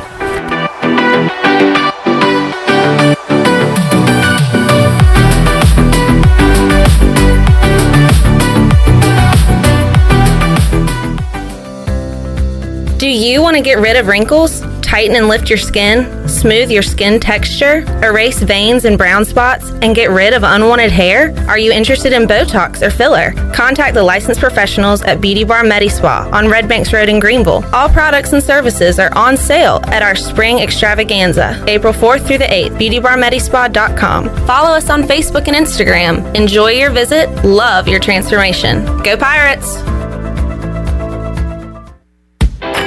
Buccaneer Music Hall is your beacon of music in the land of Pirates and ENC. Open 7 days a week from noon until 2 a.m., the Buck features live music every night of the week. Tuesday is karaoke with DJ Captain Morgan. Wednesday is acoustic night. Thursday is the DJ dance party. And Friday and Saturday nights, it's live bands. Check out the Buck's Facebook or Instagram page for more information. The Buccaneer Music Hall. We'll see you at the Buck. Hey Pirate Nation, Lindsay Gray here with Carolina Caliber. In 1960, my granddaddy started his firearm business right here in Eastern NC. Still family owned and operated, we have the area's largest selection for outdoor shooting sports and accessories and are one of the nation's top firearm dealers. At Carolina Caliber, we have everything you need from hunting, home defense, and personal protection, including a wide variety for ladies and youth. We buy, sell, and trade. It's a time-honored tradition. Visit us at Carolina Caliber on Fire Tower Road in Winterville. The celebration is on. Save the date for Saturday, May 14th as the town of Farmville celebrates 150 years with a black tie gala from 7 to 11 p.m. Music will be provided by the Raheem Walker Project and dinner will be served. Tickets are $75 per person or $650 for a reserved table for 8. All proceeds benefit the Farmville Chamber of Commerce, and to purchase tickets, call 753-4671. Save the date and enjoy a night out on the town at the Farmville Black Tie Gala Saturday, May 14th. At US Cellular, we know you have a choice of wireless carriers. And while the other guys may limit your choice of free phones, at US Cellular, you can choose any phone from any brand for free. Plus, get unlimited data for just $30 a month with 4 lines. US Cellular, America's locally grown wireless. Terms apply. See uscellular.com for details. Now that life is returning to normal, we have found a lot of good things that came from the pandemic. One of them is not having to go to the wireless store anymore. The Cellular Warehouse team has been in the business of delivering phones to your home and office for 20 years. People found out about our free delivery service and love the ease of getting a new phone, tablet, or hotspot. Call Toby Williams today at 252-799-7051 so you can start experiencing the joy of never going to a wireless store again. Cellular Warehouse, your local U.S. Cellular authorized agent. Warren's Hot Dog Pizza, homemade lemonade. Hey Pirate Nation, Warren's now has 2 locations, in Greenville across from Ron Ayers Motorsports and the Chocowinity location next to the fire department. Stop in today for hot dogs, pizza, subs, apple and peach turnovers, homemade lemonade, and breakfast in Chocowinity featuring homemade cheese, ham and chicken biscuits, plus sausage dogs and more. Warren's Hot Dogs. Want some? Get some. Go Pirates!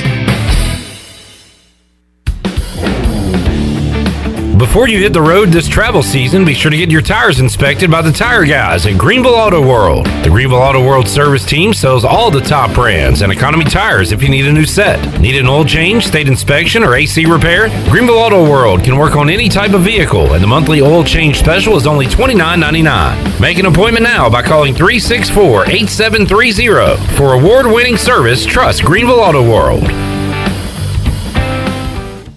This is Pirate Radio, WGHB Farmville, W224EI Greenville, WDLX Washington, and W281CH Washington.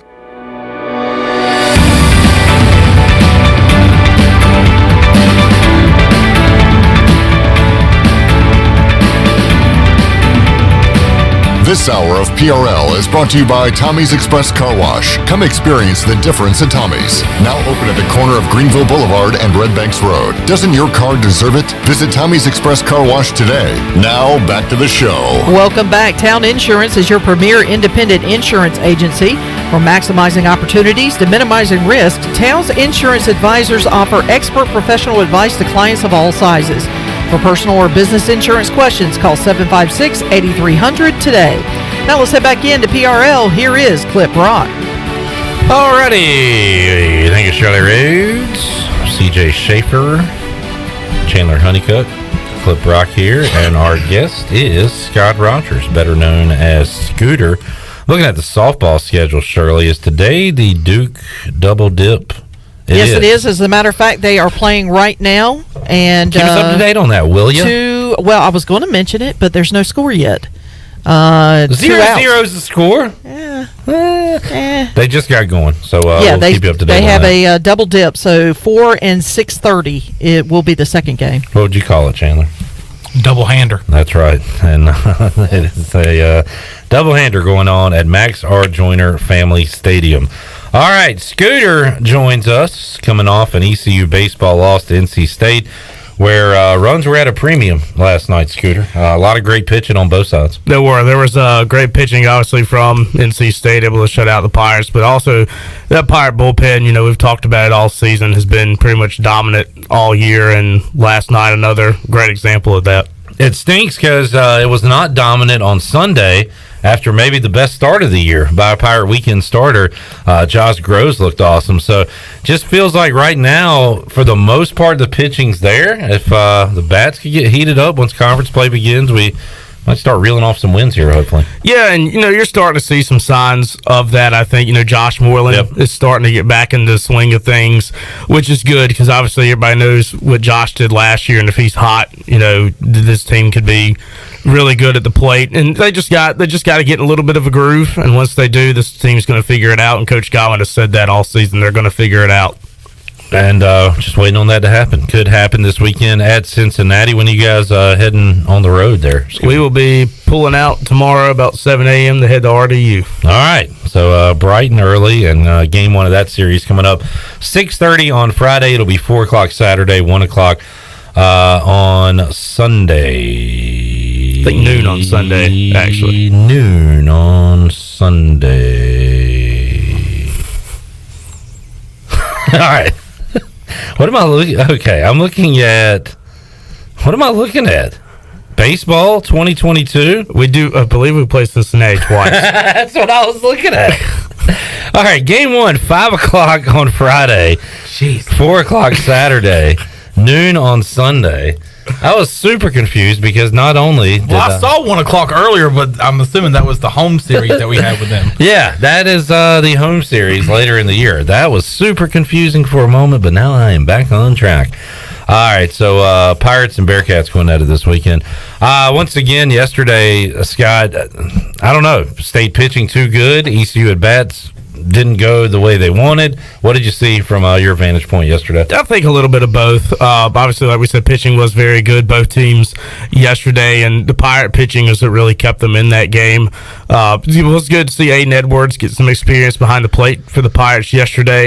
But, like you said, the Pirate bats, they just having trouble getting a groove, honestly. Just having some trouble building some momentum at the plate. But like I said, once that happens and they start to figure this out, this offense is really going to be unstoppable, I think. So we were surprised when we saw Aiden Edwards in the lineup just because of all the different catchers we've seen this year. I don't remember him getting a start. So were you surprised when you saw his name in the starting lineup? I was, and I think Aiden had only caught maybe one inning all year coming into that game, but that was definitely a surprise in the lineup yesterday. Was I guess Cliff Godwin just trying to find the right formula here. We've seen these catchers hit the ball. We've also seen, uncharacteristically, Scott, a lot of pass balls this year. And we saw it yesterday. And it's not the difficult play. It's kind of the simple play that sometimes these catchers aren't making. It's very strange. Yeah, it is. But, something that they got to work on. And obviously with Coach Godwin being a catcher, Austin Knight being a former catcher as well, there's plenty of catching experience on this coaching staff. So that's obviously going to be something I think that's fixed very quickly. And Scooter, you spent a lot of time out at the Greenville Little League fields and seen that play where the ball hits the backstop and you run for home. And most times you're going to be safe, but we got a fortuitous bounce yesterday and we're able to get the state runner out at between home and third. Yeah, and you don't obviously see too many rundowns in college baseball. So that was an interesting one for me to call because I was trying to spit it out so quickly what was happening because the play was going so fast. But yeah, friendly bounce yesterday. And if you take, a couple plays away, that could have been a 1-0 game as well yesterday too. But like going back to the pass balls, like I said, 2 catchers on staff. That's something I think that's going to get fixed pretty quickly. And we were wondering, I guess they gave that play in the left field to Hoover a hit. They did. Okay. As we were saying, it could have gone as an error just because it wasn't an easy play, but he had it in his glove. I thought it would be called an error, but they did give it a hit. So yeah, I would have gone base hit. I mean, he's diving for a ball. Basically, just with it being a tough play, I think is why they went and hit on that. And then they had the other hit CJ gave up. He gave up a double down the line.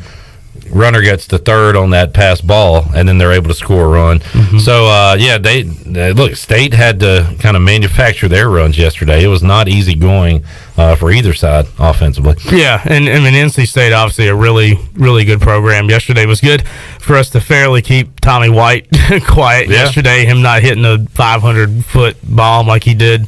It seemed like every single game at the start of the season. But they were able to, like you said, they were able to manufacture some runs yesterday, and Pirates just couldn't pull it out yesterday. Starting to go more offensive, it looks like. At least that's the thought with putting Jacob Starling into the lineup. We've seen Ryder Giles look amazing on the mound this year. East Carolina's most productive pitcher to this point, most consistent pitcher to this point. But putting him at second, putting Agnos at short, you're hoping to get a little more pop in the lineup. No hits yesterday for Starling. He did get on with a walk, but he's looked impressive at the plate so far this year. He has, and he battled a leg injury in the offseason this year. I believe it happened back in summer ball last season, but he didn't start the season at 100% this year, and I think just slowly working him back into the lineup. But like you said, he's looked really good. A lot of the guys coming off the bench this year have looked good. Cam Clonch is another one that has looked good. You had an outstanding weekend down at College of Charleston, and there's just trying to get some offense going and giving some other guys some chances as well. Have you had a chance to look around the league, Scooter, and looked at who is ECU's biggest competition as far as the top of the AAC this year? I still think it's going to be Tulane. Mm-hmm. I think UCF could also be a sneaker as well. But we talked to Aaron Fitt last week. He said it was pretty wide open. Like there are some teams better than others, right? But pretty wide open. Yeah, I mean it's not like ECU was last year where you could tell there was going to be a dominant team in the league. Everybody's pretty close to having the same record almost. Really, it's really separated maybe by a few wins here or there, but it's gonna be a fun race. But I think at the end of the year, I think it's gonna be either East Carolina or Tulane. Want to take a stab at the rotation this weekend? I do not. I mean, it could be one of a million options that Cliff Godwin goes with this. Do we see Ryder Giles start again on Saturday? I'm gonna say yes. I'm gonna say he's back. And then Jake Hunter came into the game last Saturday. I was just expecting him to go on Sunday. He did not. It was Gross who pitched great for East Carolina. So I guess we'll see Cooch Friday. Let's say Giles Saturday. And then does he go back? They go back to Gross on Sunday. Yeah. But that's too easy. It's going to be something different, right?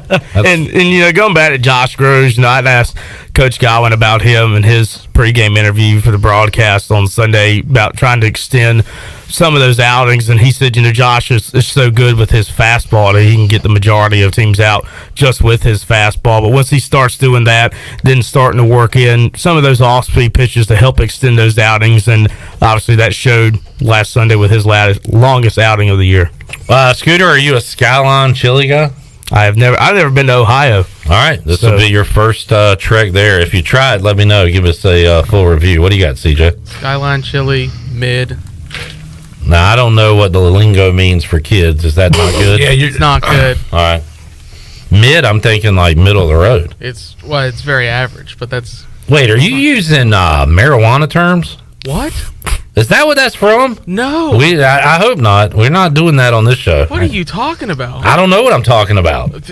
Mid? What is mid? Chandler, you should have never used that word. Well, I didn't think all this was going to happen. I know what it means, but what does it mean? We've got three people in the conversation who knew what that meant. I would say it means Look, average. Patrick's over there laughing. He knew what that meant too. All right, so Skyline Chili is, which I listened to a comedy podcast that was described as like wet on wet on wet. Yes. It's like wet noodles, wet gross chili, and wet cheese. Yes. That does not sound appetizing. Now, I'm a huge spaghetti fan. I love spaghetti. Oh, I love spaghetti too. So, but it's not. Okay. No. All right. No, not the same. Try it and let us know. I will. And Corey texted me the other day. He said it's going to be crawfest when we're down at Tulane. Oh, nice. So I've never had crawfish before, but I am looking forward to that. I have had crawfish. Can we get a hello, by the way? Hello. Is that any better? Any close? Yeah. Hello. The 1-0. The 1-0. Yeah, we'll be seeing the Glores soon when y'all make the trip to Nolans. All right, Scooter, thanks for hanging out, man. Have a good rest of your week, and we'll talk to you again soon. Thank you, Clip. You're on to Cincinnati. I'll take a time out. When we return, we'll talk more Pirate baseball, some Pirate hoops, and football as well with Patrick Mason from the Daily Reflector. He'll join us next when we return on Pirate Radio Live. Back with you on a Wednesday after these words.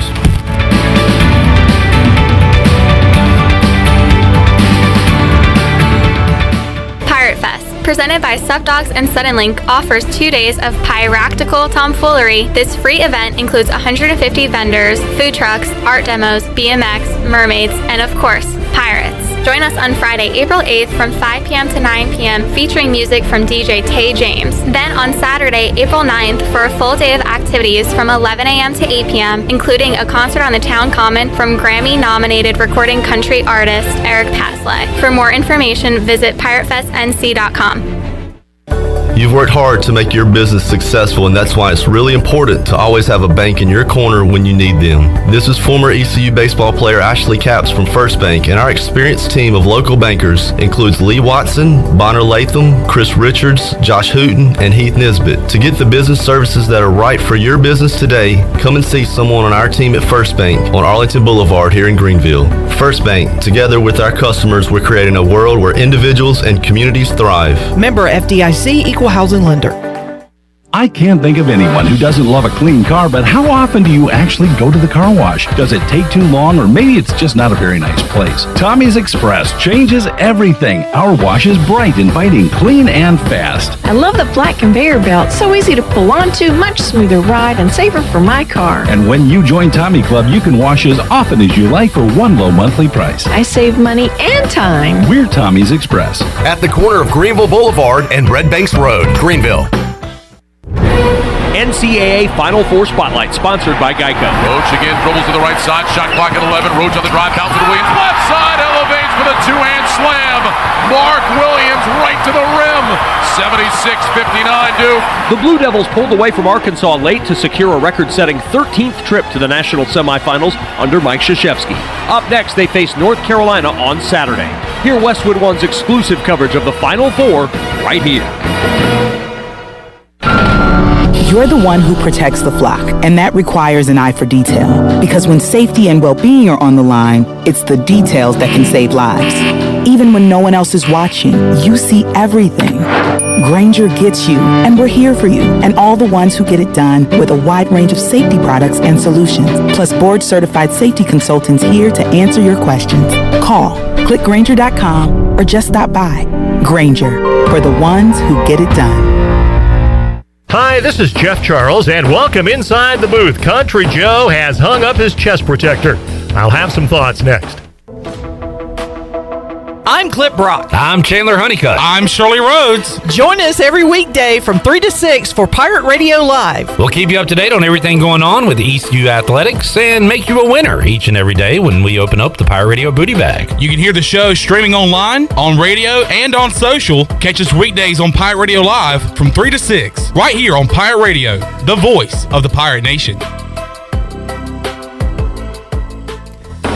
Major League Baseball umpire Joe West has always been a favorite son around here. He grew up in Greenville, played football at ECU, and then went on to Elon, where he was a star quarterback, and today is a proud member of that school's Hall of Fame. It was on the baseball diamond, however, where Joe became known nationally. At the end of last season, he called it a career. West umpired 5,376 games, the most ever. He worked 6 World Series and 3 All-Star games among his record 43 seasons. He's also a singer-songwriter and has appeared at the Grand Ole Opry. An avid golfer, he has played on the Celebrity Players Tour. He's also a cancer survivor. He's one of a kind, and baseball will miss Joe West. Come on back again next time, and we'll visit inside the booth. This is Holt Nailers, and you're listening to Pirate Radio, the voice of Pirate Nation.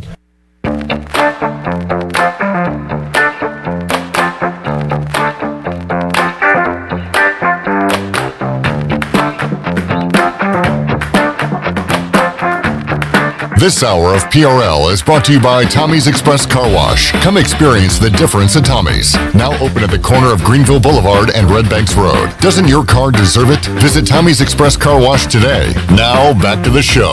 Welcome back. Villa Verde on 10th Street and Villa Verde Dos by the hospital are open for you, serving unique and healthy dishes from the Dominican Republic. Order online at myvillaverde.com or the Villa Verde app. You can order a family meal that feeds 6 to 7 people, and they'll have it ready for curbside pickup today. Whether it's dine-in or takeout, Villa Verde is a platform for good. Now let's head back into PRL, and as we do, I have a quick Buccaneer Music Hall scoreboard update for you. As ECU softball is taking on the 10th-ranked Duke Blue Devils. Currently, Duke has a 3-0 lead in the bottom of the first inning. Clip. All right, all things Duke this time of year. Coach K's farewell. They're in the Final Four. Taking on North Carolina, and apparently their softball team is good as well. No. Please, No. Please, everyone be quiet. He upped the ante and told Paolo, is that how you say his name? Bencaro? He said, shut up. Shut up. No. No. He's the GOAT. Shut up. No. Shut up. Kay's a big shut up guy. Except to Troy, apparently. Him and Troy are best buds. And Wait, so you're telling me he doesn't tell Troy to shut up? No, him and Troy are pals. Wow. Yeah, just ask Troy. We'll talk about it more Thursday, 5 o'clock, when Troy joins us here. But Patrick Mason joins us now from the Daily Reflector. Patrick, thanks for hanging out. Absolutely. Wearing the Bears polo today. That's right. It's draft season. I need to find that stat that I had pulled up, the NFL. Stats to consider. Thank you. The NFL team. What do you think the Bears' record is over the last 10 years? So the Panthers were an even 80-80. 500. Commanders were 30 games under 500. CJ Steelers are like 30 games over. I'm thinking the Bears are pretty close to 500. Gotta be close. Yeah. I think they had that one decent year with Trubisky. They went to the playoffs. That was like a 12-win season, but it hasn't been great. That was when Trubisky won the MVP award. Yeah, the Nickelodeon player. That's about the highlight of his career right there. Although he's going to make some new highlights in Pittsburgh, right, CJ? Good luck. I don't have to bring it up. Anytime we can talk about Trubisky joining the Steelers, we gotta discuss it. No, we don't actually. We don't. It is draft season. You have a quarterback. We do. I'm hoping he's decent. I know. The jury's still out. Right. He looks like he has the tools, but he had a pretty bad year last year. But that could have been Matt Nagy. Sorry, you guys lost Andy Dalton. That's right. That's okay. You're over that? Yeah. You've gotten over it. Andy Dalton. 1 second. You got the red. Somebody asked, I was listening to Pick Central yesterday, and it was PFT commenter, and he was asked, is Jameis and Dalton the most hilarious 1-2 quarterback punch in the league right now? And PFT is a Washington fan like me. He said, Heineke Wentz is pretty hilarious as a 1-2. Right, Darnold and Walker.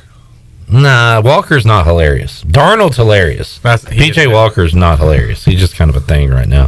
Who's the Bears' backup? Do they have one? Nick Foles, but they're trying to unload him too.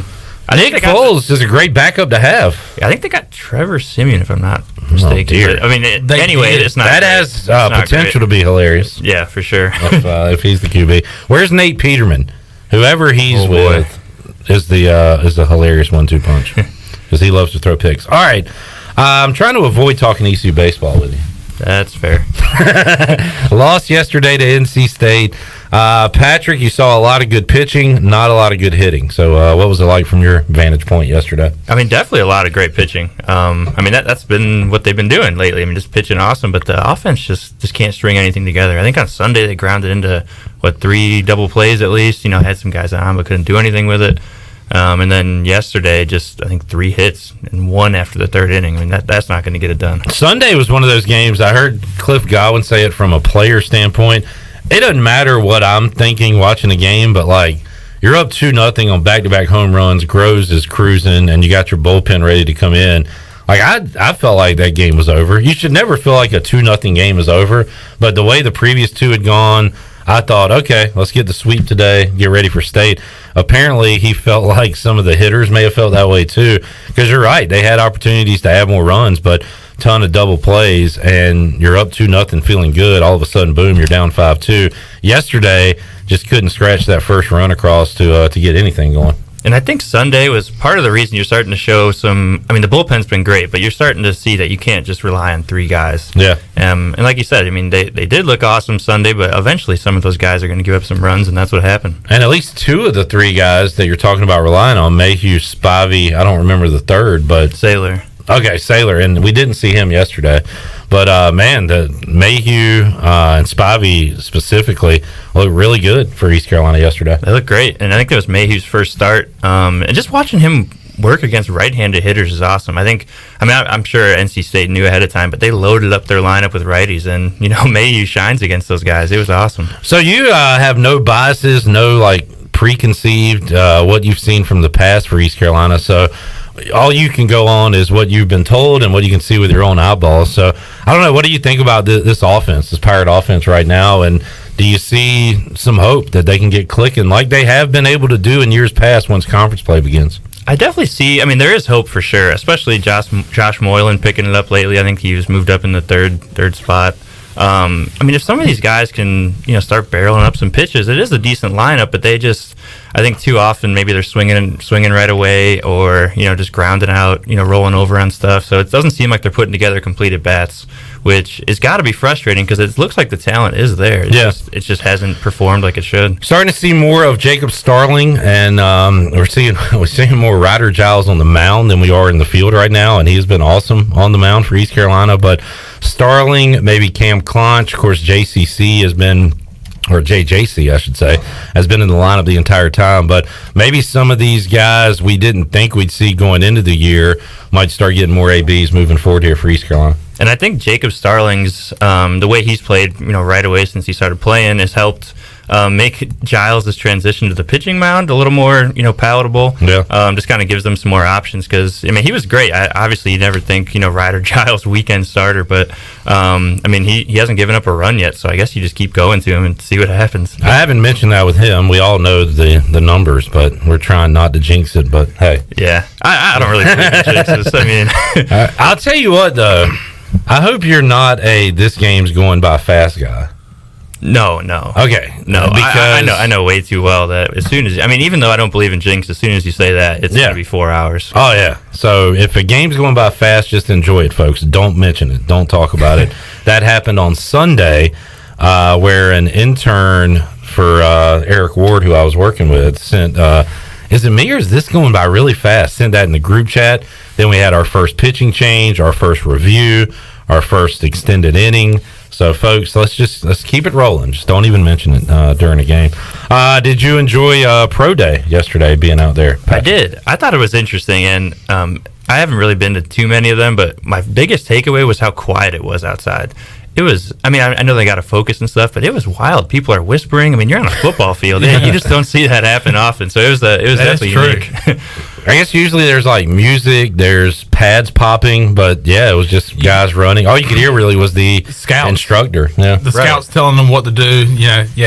Now that I look back at it, it was very quiet. It was like we were in a library. Yeah, it was eerie because when you think of football, you think, like you said, there's music going on, people screaming, helmets clashing, and this was very quiet. So for us, like naked eye, all these guys look pretty good out there. But did anybody stand out to you yesterday? Anybody you thought had a really good day? Yeah, everyone looks good in shorts. Everyone can run around. But there was a drill that saw Jaquan Mcmillan. Got to work on hip flipping and stuff, and he looked so smooth. It was incredible. Just the way he was able to change direction. And then you saw some other guys do it, and it wasn't as smooth. But just seeing him do that, go first, it was like, wow, that's kind of what it's supposed to look like. I thought he had some elite hands yesterday too. I don't know how much they were focusing on that as opposed to the actual drills and stuff they were running. But I don't know if I saw Mcmillan put a ball on the turf yesterday. I don't think he did. He does have good. What did he have? 5 interceptions last year. So he's definitely got that. I think it helps. That's not going to be the determining factor necessarily for the defensive back, but it definitely helps. How about Tyler Snead? Again, everything he does looks great. The route running, the hands that he has. They had him punt returning a little bit yesterday too. We know about his size. There's just not a lot of guys in the NFL that are his size, so that is his main issue. But once again, when you see him in these drills, like, you want to give him a shot, right? For sure. And the nice thing about the NFL is you don't have to play receiver all the time. You can be, a gunner on special teams. You can do, something else. You can definitely find a spot somewhere. So I think if he keeps just showing off that, like, hey, I have various attributes I can contribute here, it might help him. Did you notice a Bears cap out there? I didn't. I was kind of trying to scan, but everyone was kind of scattered a little bit. I know. I'm trying to figure out the 4 teams that weren't there so we could shame them like Deion Sanders did. So Chandler didn't see a Panther. I don't think there was a Panther rep out there. Which is... we're in the state of North Carolina. I was going to say, it's odd. Like, it's not like you got to, book a flight or something. So we're just going to crush the Panthers.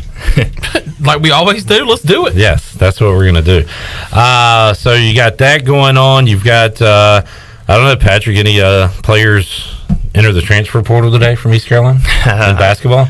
No, but it definitely was happening earlier in the week for sure. Yeah, Tristan Newton and Brandon Suggs on the way out. Interested to see what Michael Schwartz can do, bringing those guys on the way in. We need to fill out this roster after losing some key pieces. But Michael Schwartz, what's your early take on the new ECU basketball coach? Well, when we got to interview him last week, I wrote about it, how he just seemed like he was in control of everything. He seemed, at home. He was very personable, and What I really appreciated was, I mean, obviously it's first time meeting him, but he told me straight up, like, I'm not going to mince words. I'm not going to give you coaching jargon. I'm just going to tell you how it is. I mean, we'll obviously see how that holds up, but I thought it was definitely refreshing to hear from a coach just saying, like, hey, you ask a question, I'm going to tell you, whatever I can tell you, and that was pretty refreshing. I feel like we just had a coach that did that as well. I mean, Joe Dooley was not much of a beat around the bush guy. That's right. He would kind of tell you that his team's faults and what went right. So that is a good thing, because I like coaches that do that. So, we talked to Cy Seymour yesterday, and Cy, we had mentioned he brought in a couple of assistants. Cy had asked him about assistants, and he said that Michael Schwartz said to him, no, and I don't really want to talk about it, as if to say, I've got my guys, I don't need input from anybody. So he's kind of like setting the standard early on here, it sounds like. Right, and also with the departures of, Newton and Suggs, it gives Schwartz just a chance right away to, make out his roster how he sees fit. I mean, he obviously has some plans for defense and stuff like that, so it's I guess a good chance from year one just to say, all right, here's what we got, and we can start building from this. Yeah, and it, I don't know, usually you say it takes a few years to really develop your roster, and it still does, but now, like you said, you get the opportunity from day one to bring in some guys you like because of this transfer portal and the way it is now. So yeah, and that's the thing, because if, in years past, if you're just getting all freshmen, sure, it's going to take a while to get on the floor, but maybe if you get some juniors or seniors or something, you can at least see what it looks like, right away. Patrick, Richmond Spiders, huh? Oh man, so Iowa won the Big Ten tournament. I was feeling really good, and then I was just miserable on Thursday.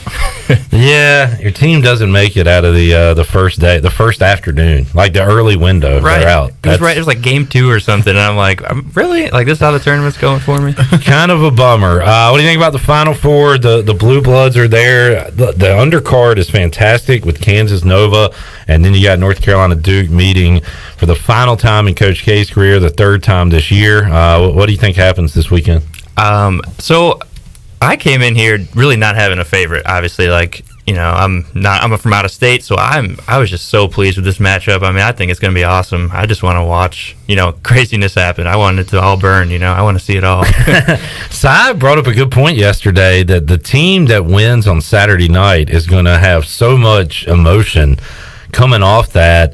Will they be able to get their stuff right for Monday's championship game? I think there's something to that. I think there is, too. Especially when you have to play a great team after that. Either a bit of an undermanned Nova team that's got all that experience and the championship pedigree, or Kansas, who has definitely been the most consistent team this year that's left in this tournament. For sure. Yeah, I think that Kansas-Nova matchup will be pretty good. But I think Villanova lost one of its best players to injury. Yeah, so, I mean, Achilles. That's just tough. I also heard that Kevin Durant reached out to him because he had the same injury, and I thought that was kind of cool, just saying, hey, kid, your career's not over. Yeah, you could end up being like me one day. Let's take a break. We'll come back. You want to hang out another segment? Sure. All right. I got we'll do a bit of a Patrick Mason-related sports trivia for our contestants. So, CJ, you'll be here at Sports Trivia tonight. Yeah? Chandler, you'll be there. I'll be there. Patrick, you probably won't. Yeah, I guess I didn't plan on it, but maybe now. Come on out. Well, either way, we'll do a little trivia coming up next regarding Patrick Mason, our guest. All right, let's take a time out. We'll come back. More Pirate Radio Live on the way. We're back with you after this.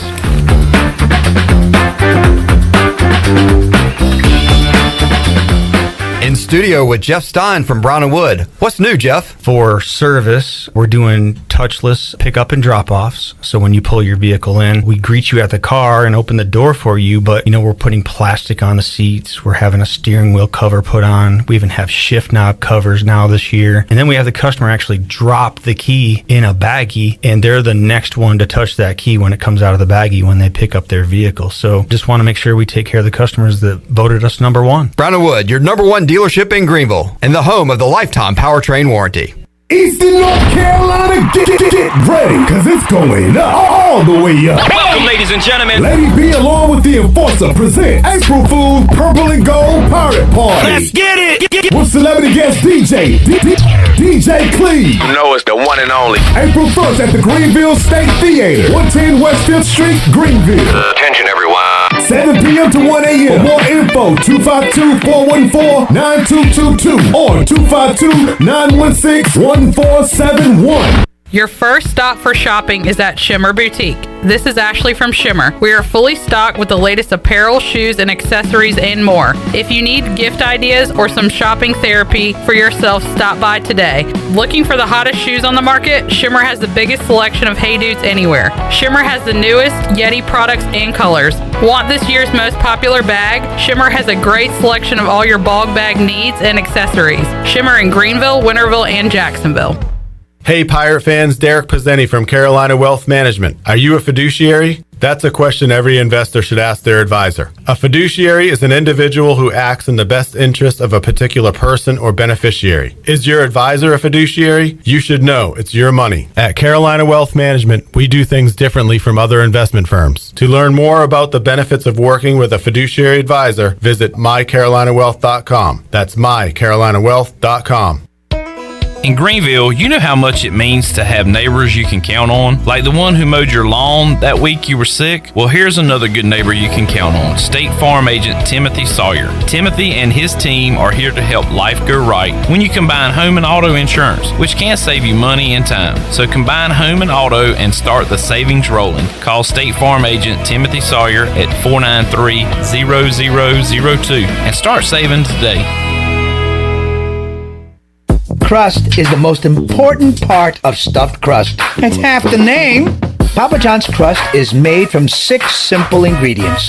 7 if you count all this cheese. Better ingredients, better pizza, Papa John's.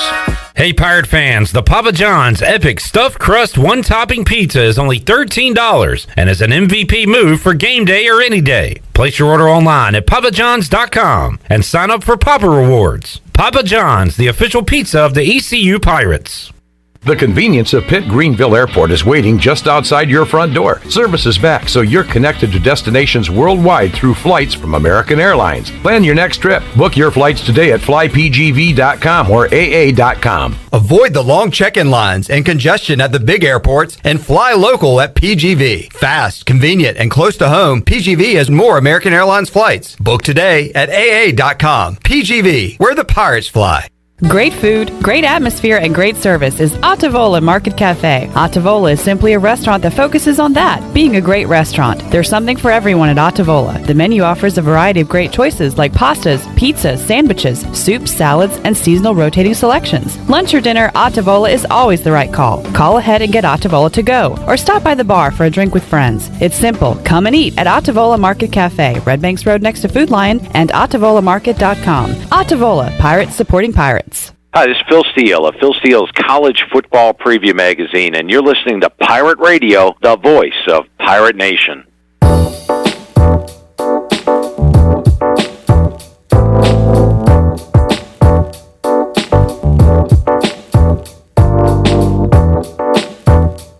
This hour of PRL is brought to you by Tommy's Express Car Wash. Come experience the difference at Tommy's. Now open at the corner of Greenville Boulevard and Red Banks Road. Doesn't your car deserve it? Visit Tommy's Express Car Wash today. Now back to the show. Welcome back. You work hard for your money. At Carolina Wealth Management, we believe that your money should work hard for you.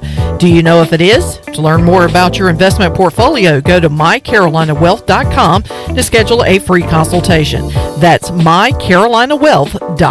Now let's head back into PRL. Here is your host, Clip Brock. All right, Shirley. Buccaneer Music Hall Scoreboard Update presented by Dub Buck. Dub Buck, don't you dare do it. The St. Louis Cardinals have a 28-8 lead over the Nationals.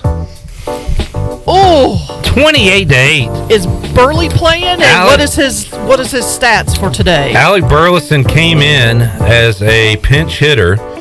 He is 1 for 2 with 3 RBIs and a run scored.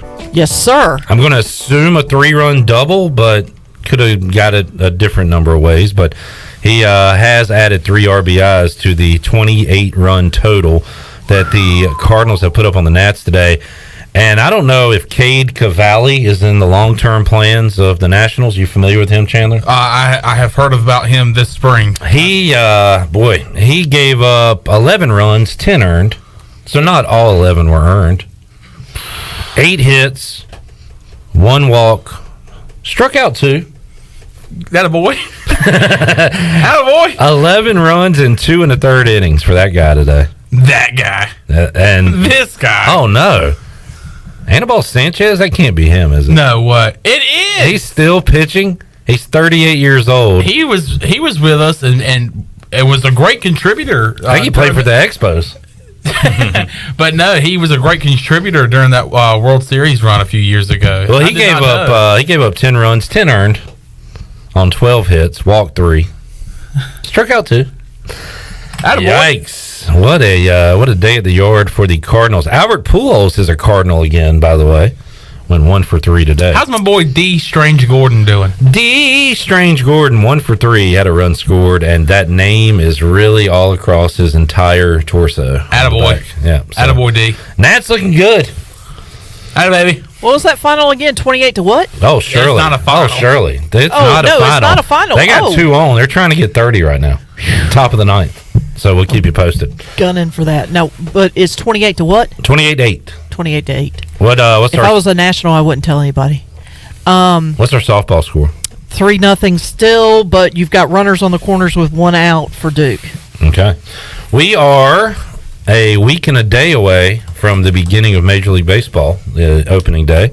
A week and a day away from the Masters. You a golf fan at all, Patrick? I watch the Masters, but that's about like me. Yeah. We have a rooting interest around here, as you know by now, Harold Varner III, and he will be participating in his first Masters. So we're excited about that coming up next week. I saw Tiger was walking the course, seeing if he could play. So any update on that today? I haven't seen anything, but yeah, it's interesting. I know. If he plays, that adds a whole nother nugget to it. All right, let's do a little sports trivia. Love sports trivia here. Who wants to take? Now, this is the Patrick Mason trivia game. Our answers may have something to do with the names Patrick or Mason. Ooh, okay. Patrick or Mason. Let's start with CJ. Uh-oh. CJ, this former Utah Ute wide receiver, has had back-to-back 50-catch, 700-yard seasons with an AFC team. This former Utah Ute wide receiver has had back-to-back 50-catch, 700-yard seasons with an AFC team. From Utah, you said? Yeah, you're stalling. I am stalling. I don't know the answer. Steve Smith's the only Utah Ute receiver I know. So, would you like to pass? Probably, yeah. Chandler? Patrick. Mason. Wow, Patrick, way to go. Yeah, got good hands. Mason. I don't know. All right. Would you like to take a guess? Derek Mason? No, this would be Tim Patrick. Tim Patrick. Oh, wow. For the Denver Broncos. Tim Patrick. Oh, wow. Yep. All right. Patrick, this is Chandler's least favorite Charlotte Hornet. Oh boy. I'm not even sure. My roster depth goes CJ? Very shallow. Mason Plumlee. That is correct. Mason Plumlee. Would Even be I correct. knew that one. Chandler named this 4-time Defensive Player of the Year in the Big East. He won the Big East as a basketball player 4 times. He won the Defensive Player of the Year in the Big East. Patrick Ewing? That is correct. Well done, sir. All right, CJ. I'm going to start pretty vague here. He played college football under Nick Saban and was teammates with Muhsin Muhammad at Michigan State before entering a lengthy NFL career that spanned from 1997 to 2011.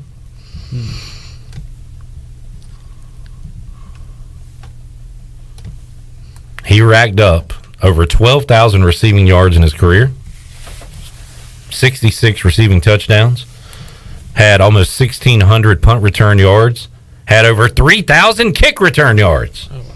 And Patrick's already said his name.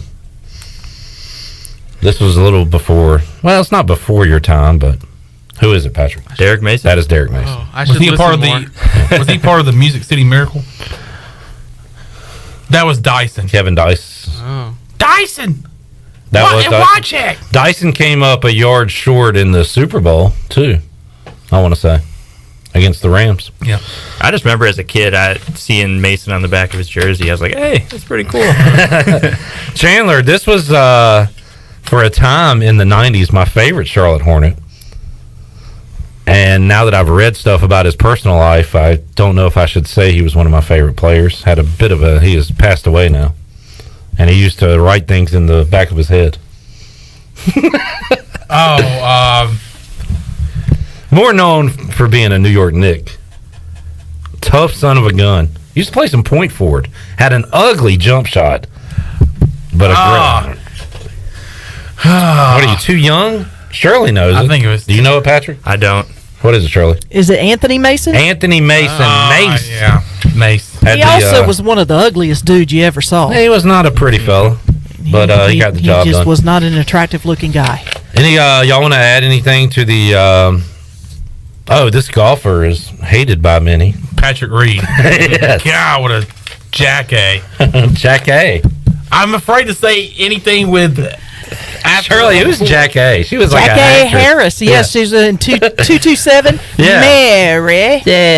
Jack A. I'm afraid to say like anything before or after ass. Oh yeah, you got in trouble for adding "hole" to ass one day. You can say that. That's not a problem at all. Jackass. You can say that. Okay. Yeah, you can say that. All right. Because I just said it out loud. Any other famous Patricks or Masons? Mason Rudolph. No. Let's talk about famous. Famous. Patrick Pinckney. What are you looking at over there? I was making up some sports trivia questions. I'm getting ahead of I like it. On the clock. That's it's called double dipping there. All right, Patrick, what's the rest of your week look like? So baseball's on the road. That's right. Covering some spring football this weekend? Yep. Yeah, I think we got a scrimmage Saturday. Well, there's a question for you. Has anything and again, I like talking to you. You have fresh eyes on this. Like, anything stood out to you as far as spring ball? I think what could be interesting is just the way they use the tight end this year. I mean, that's just kind of how football's trending. If you got one of those dudes, and they might in Ryan Jones. So that could be interesting to see how they do. I think Mike Houston said they could run a lot of 2 tight end sets, which it's not the most appealing thing to look at, but it could be pretty successful. He wants to play power football and run it with Harrison Mitchell. And our tight ends, I guess they're pretty all around. I would say from what I've seen from Ryan Jones, he's more of a receiving tight end than a blocking tight end. Fair to say. Calhoun's kind of both. He might be more of a receiving guy. Aaron Jarman certainly more of a blocking tight end than a receiving tight end. But it is kind of interesting that position was not looked at as a position of importance once teams started going 3 wide, 4 wide, and now it is certainly making its way back. Yeah, for sure. And especially with the way that East Carolina needs some receivers, just having a guy who can catch some passes, at least build some chemistry early could be helpful. Still looking for our most productive tight end since our guest coming up in a few minutes. Bryce Williams going to join us, and they used him in the slot some, and I feel like we'll see Jones line up quite a bit off the line, I would imagine. Yeah, I think so too. I think that's definitely the plan, and if he can do it, that'll be a really good weapon for that offense. When you're out there, are you able to see many throws? Like, have you seen anybody throw other than Holton Ahlers? Like, has anybody caught your eye? I haven't really seen too much of it. I think we're going to get a better look this Saturday. We can kind of see some ones and stuff, and Mason's been throwing as well. But I should have added Mason Garcia to the quiz. Hey, that's right. Yeah, I should have done that. Oh, Patrick, thanks for hanging out, man. For sure. Enjoyed it. And we'll talk to you again soon. Sounds good. Patrick Mason joining us. Coming up in the 5 o'clock hour, we've got Bryce Williams joining us. We'll go Pirate Radio Outdoors. We will hear from Shane Calhoun. We still have an interview that's available on our social media sites, but from the weekend that we have not played on this show yet. So we'll hear from him, Pirate linebacker Miles Berry. Also, have a lot more for you on Pirate Radio Live. Back with more after this.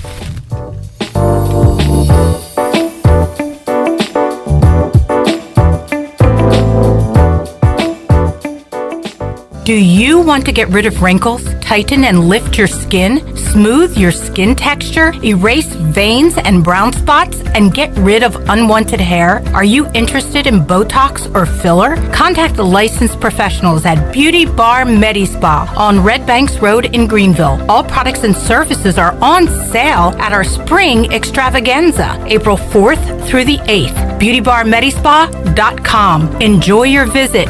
Love your transformation. The Special Olympics USA Games is my time to shine. And Jersey Mike's Day of Giving is yours. Grab a sub on Wednesday, March 30th, and all sales will be donated to the Games. Jersey Mike's, be a sub above. The Special Olympics USA Games is my time to shine, and Jersey Mike's Day of Giving is yours. Grab a sub on Wednesday, March 30th, and all sales will be donated to the games. Jersey Mike's, be a sub above. The celebration is on. Save the date for Saturday, May 14th as the town of Farmville celebrates 150 years with a black tie gala from 7 to 11 p.m. Music will be provided by the Raheem Walker Project and dinner will be served. Tickets are $75 per person or $650 for a reserved table for 8. All proceeds benefit the Farmville Chamber of Commerce, and to purchase tickets, call 753-4671. Save the date and enjoy a night out on the town at the Farmville Black Tie Gala Saturday, May 14th. Be sure to check out David Price Construction for all of your commercial or custom residential renovation and building needs. Run by ECU alumni, David Price Construction specializes in commercial projects, maintenance on facilities, and large-scale residential renovations and additions. Proud to be voted the Remodeler of the Year by the Home Builders Association of Raleigh-Wake County in 2018 and Best Business Commercial Remodel Project winner for 2020. David Price Construction, the proud ECU Home Services partner. Do you have any real estate questions about buying or selling residential or commercial properties? Are you curious about this current real estate market? Do you need a property manager for all your rental houses? This is proud ECU alum Scott Harris with RE/MAX Preferred Realty and SD Harris Properties, and I would love to help answer every question you have and show you a real estate experience that will be memorable and enjoyable. Every step of the way, I'm here to make your dreams a stress-free reality. Call me today at 347-1857. That's 347-1857. Go Pirates. I'm Sam Jones, and for more than 3 generations, my folks have kept the fires burning for Eastern North Carolina Whole Hog Barbecue. At Sam Jones, you'll find our smokehouse pumping out wood-fired meats, cooked fresh every single day. There are no freezers at our place. Everything, and we mean everything, is made fresh daily, including our sides, sweets, and sauces. Stop in and see us, and I bet you'll be able to taste our passion in just one bite. At Sam Jones Barbecue, you'll find plenty of smoke, but no mirrors. Before anyone walks into your business, the outside is what they see. Make sure your first impression is a good impression with the right curb appeal. Hi, this is Daniel Andrews from Dan Andrews Lawn Service. We specialize in making your business look great. Let us handle all your professional landscaping needs. We do it all so you don't ever have to worry. Residential services are also available. Call us today at 717-8006 and we'll come out and give you a free quote. Taking care of your landscaping needs is all we do, and we've been doing it for over 20 years. You can trust our reliable team at Dan Andrews Lawn Service, covering all of Eastern North Carolina. At US Cellular, we know you have a choice of wireless carriers. And while the other guys may limit your choice of free phones, at US Cellular, you can choose any phone from any brand for free. Plus, get unlimited data for just $30 a month with 4 lines. US Cellular, America's locally grown wireless. Terms apply. See uscellular.com for details. This is Brandon Tate, owner and operator of Atlantic Wireless, an authorized agent for US Cellular since 1997. Visit atlanticwireless.com to find the store near you. We go beyond the call. This is Pirate Radio, WGHB Farmville, 1250 and 92.7 FM Greenville, WDLX Washington, 930 and 104.1 FM Washington.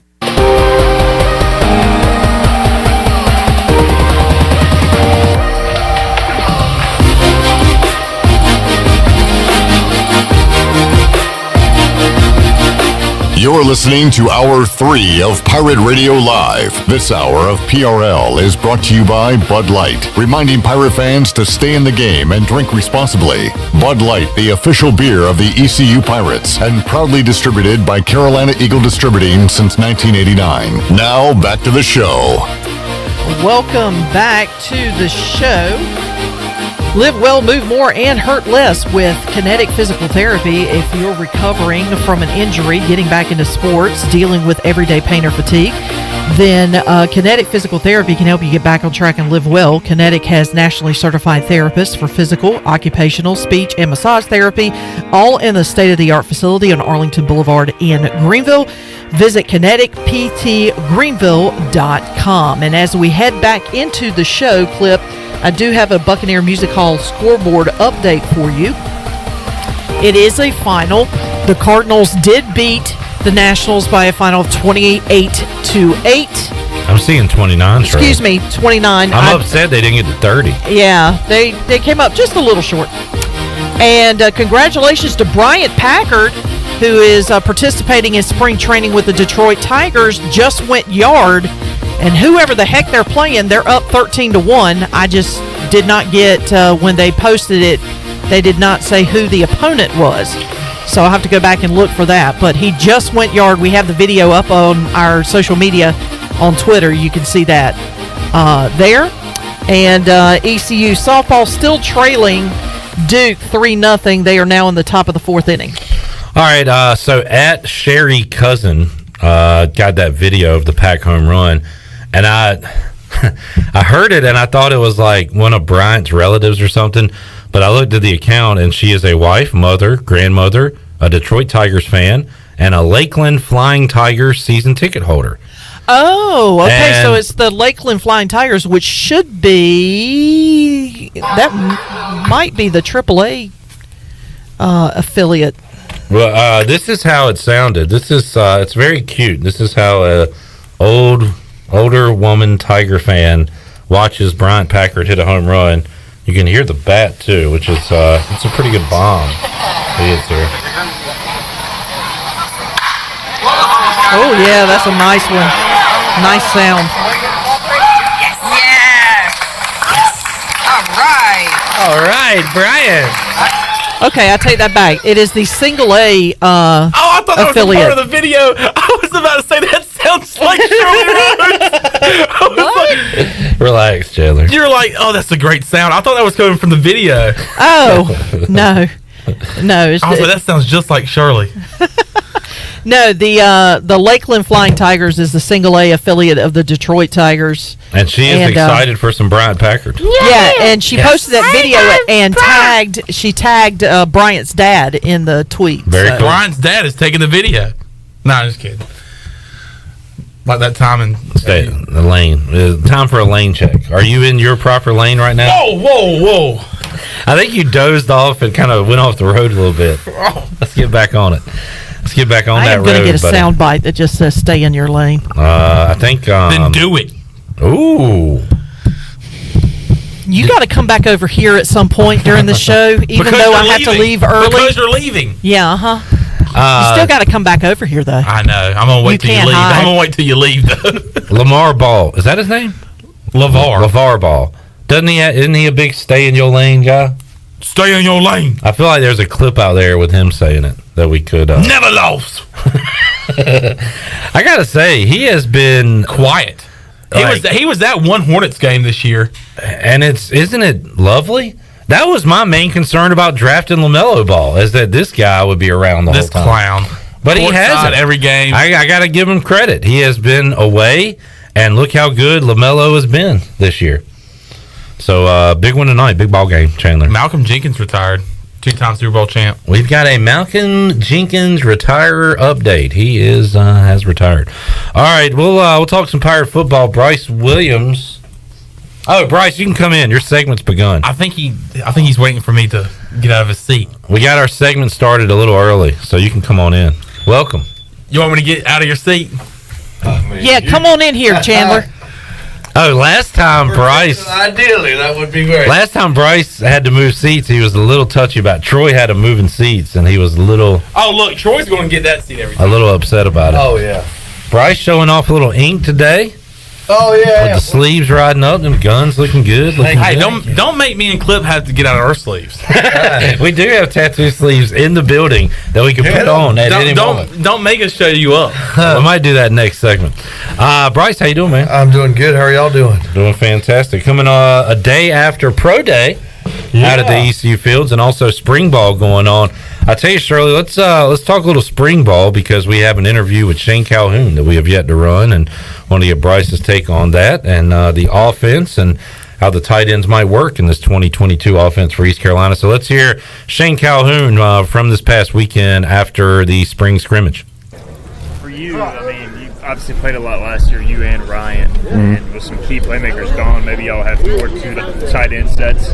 How do y'all kind of play off each other, you and Ryan, when y'all are on the field at the same time? Playing with Ryan is great. I think we complement each other pretty well. Both of us do different things, and when we're both on the field, we have different roles, and we play them both together, and it makes us get the best out of each other when we're both on the field together.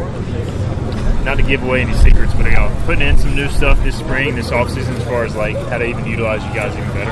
Yeah, we're putting in some new stuff. You know, I can't tell you guys everything, but we're putting in some new stuff to get us in better matchups and get us in better position in plays. Any of the young guys stepping up? Yeah, there's a couple young guys stepping up. I know on the defensive side, you know, J.D. Lampley's been making plays in practice. You know, Kerry King has stepped up recently in the last couple of weeks, and a couple other guys have been showing out very well. You know, we didn't really get to talk to you guys after Holton announced he was coming back. How big was that for your group to have him back? It was good for us. You know, Holton's an older guy. He knows what to do. When it comes to Holton, there's no one really better, and, you know, I think he manages the game the best. So it was great having him come back. Yeah, I believe you came in with Stubblefield and Mason as well. Have you seen those two guys grow at the quarterback position in your time here? They've grown a lot. Mason, especially when he came in, he had some issues reading defenses, but the last couple of days and the last couple of weeks, he's shown the most strides I've ever seen him show. So he's been doing great. Stubb, on the other hand, he's done just the same. You know, he came in and he may have got off to a better start knowing the coverages, knowing the reads and stuff like that, but he's just grown as a person, as a player. Both have done a very good job. All right, that is Shane Calhoun, who will be, we'll see a lot on the field coming up in 2022. And Bryce might see him and Ryan Jones on the field at the same time as East Carolina is going more to the tight ends and working them into the game plan. So that's exciting stuff to know, especially when your receiver room is a bit down. You're going to need those guys to step up maybe at the same time. Oh, yeah. Of course, the favoritism towards the tight ends, you know, it's always great to have one on them, but when you got two on the field, I mean, what more could you ask for? So, you know, obviously I think they do, you know, I guess you would look at Shane, I guess more of the maybe hand in the ground tight end maybe versus the Ryan Jones, but even then, obviously we've seen what Shane can do with the ball, also in his, you know, route running ability, and obviously, you know, Ryan Jones as well. So to have both those guys out and you give those boys an option route, DB isn't going to have a chance. Linebacker, their defense, I think, is going to be spinning circles as soon as they give them a little head shake. You know, give them that go inside, outside, sit. I mean, whichever. So hopefully I'll be able to see some of that this year. Shane Calhoun, 18 catches, 190 yards, 2 touchdowns last year. We forget, I'll speak for myself, I forget the numbers that Ryan Jones put up. 37 catches, 442 yards. Led the team in receiving touchdowns with 5. A year ago. Oh, wow. Yeah, you forget that, right? But watching all the games, but he was very productive. That was his first year, you know, playing. So I got to imagine an entire offseason connecting with Holton, those numbers are going to go way up in 2022. Oh, yeah, for sure. And what was his catches, Ryan Jones catches again? 37. 37 with 5 touchdowns. That's a pretty good ratio. to catch the touchdown. Goodness, we get both Shane, you know, even get Shane and Ryan at those same numbers right out last year. That would be super effective. But hopefully, you know, we see even more than that, which I think we will. You know, I think they proved themselves last year that they are reliable. And I remember Ryan Jones coming through on, you know, a big situations, tough situations where we needed a first down or, you know, a score, and then Shane doing the same thing. So knowing those guys, you know, can rise up when things get tight, and the team needs, you know, their numbers called and that they can perform is obviously great to know. Bryce, what percent would you say you were spread out in the slot as opposed to on the line? Like what? I feel like you were in the slot quite a bit. Yeah, right? I would say I think I was in the slot. More so than not, you know. Then of course the backfield a little bit, and you know on the line was often mixed in there. So I was moving around a lot, but definitely the slot. And I always enjoyed being in the slot. You know, just get a little more space to, you know, get a little better release at times. You know, because the DN, they're always going to want to try and, you know, even when you're releasing out, give you some kind of, you know, nudge to throw you off, and especially when you got 9 technique. And you got this outside move, you know, to go outside. It's like, okay, is he gonna, you know, cross my face, or do I just push vertical? You know how, you know, what's gonna happen? Sometimes, you know, that 9 technique will like cross your face when you're thinking you're, you know, gonna get a free release straight and throw you off. But yeah, I think slot was definitely where it was at most often. Were there different matchups if you were on the line? Would you find yourself more against the linebacker as opposed to a DB if you were, or did they always have a DB checking you or a linebacker checking you? You know? Yeah, it was. Yeah, if it was a DB or so, I'd say a safety rolled over. They'd be playing off the ball a little bit more. But I'd say most of the time it's in a linebacker. And that's what you want, those matchup problems for the defense, yeah. right? Yeah, and it's great when you're sitting there and you're flexed out and you get the linebacker and he's playing inside of you just a hair and you got it out right. You're like, okay, just stay right there and work that outside shoulder, press them, and it's great to have those matchups. You got me all visualizing everything. There you go. Great. You got like that GIF of the guy with all the stuff going through his brain, all the math and stuff. Oh, yeah. That guy Vanakis. Yeah. Draw some plays on the board, Bryce.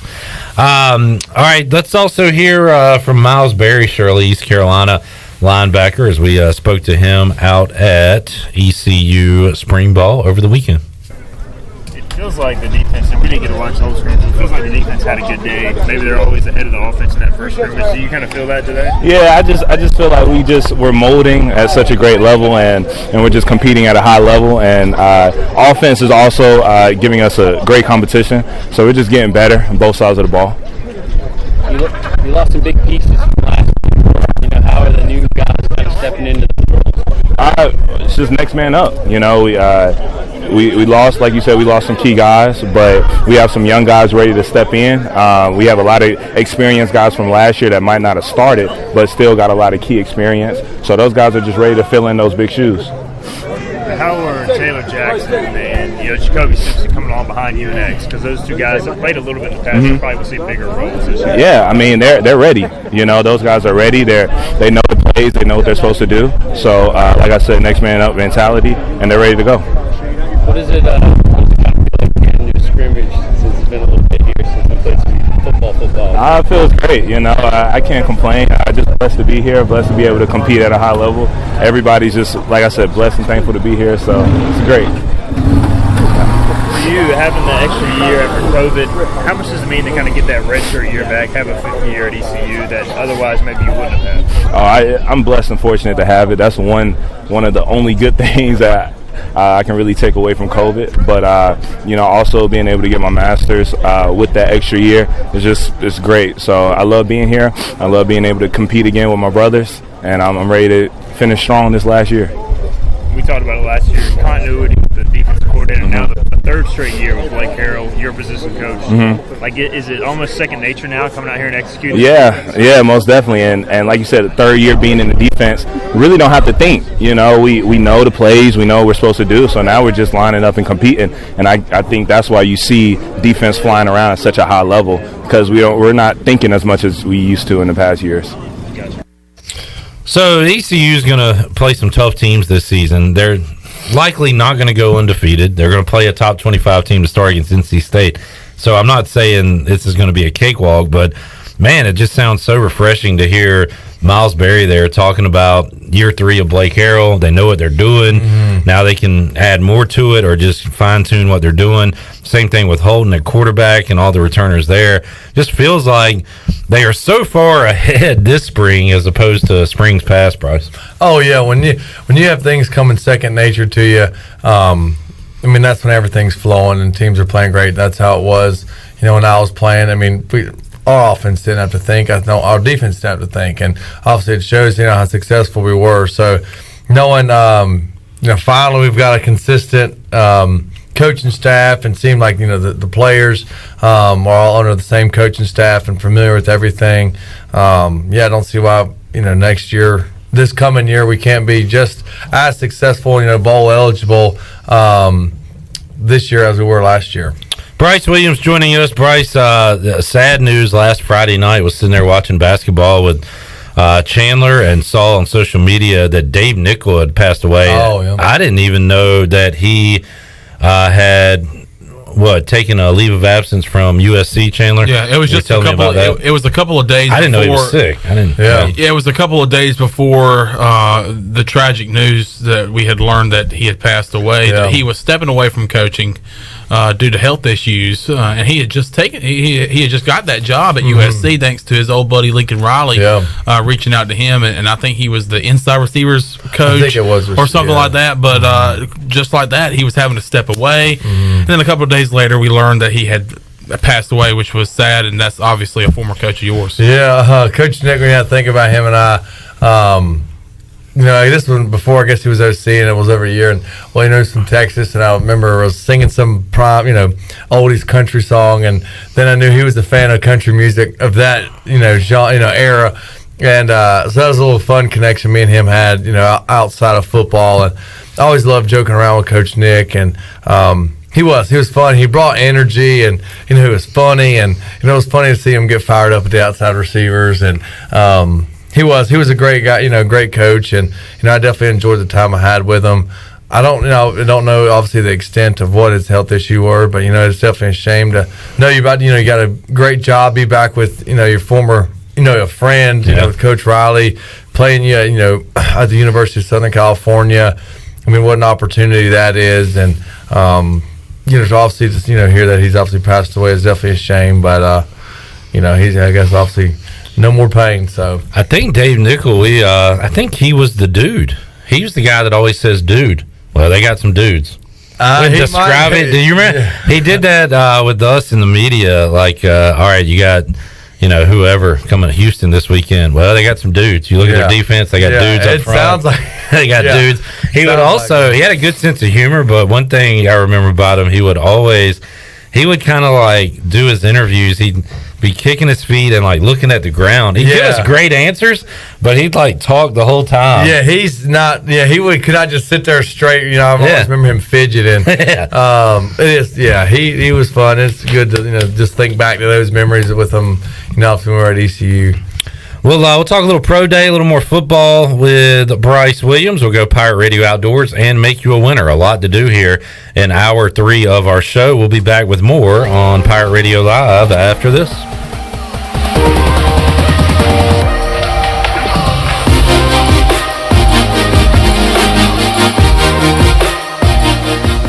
In studio with Jeff Stein from Brown & Wood. What's new, Jeff? For 2 years in a row, we've been voted #1 in Greenville, so we're super thankful. For 2022, we've decided to make it the year of the customer. We're taking more COVID health safety protocols with some personal test drives where, you don't have the salesperson riding along with the customer. It actually makes them a little bit more comfortable, and they can take a drive and kind of go where they want to go and drive it how they want to drive it. Brown & Wood, your #1 dealership in Greenville and the home of the lifetime powertrain warranty. Introducing new Bud Light Seltzer Hard Soda, Classic Cola, Cherry Cola, Citrus Soda, and Orange Soda. You hear that? It's seltzer with a pop of soda, all with 0 sugar. Bud Light Seltzer Hard Soda, the loudest flavors ever. Pick up some new Bud Light Seltzer Hard Soda at your favorite retailer today. Bud Light, proudly distributed by Carolina Eagle Distributing since 1989, and the official beer of the ECU Pirates. The North Carolina Strut Masters Championship, presented by Leopold, is coming back to Farmville April 9th.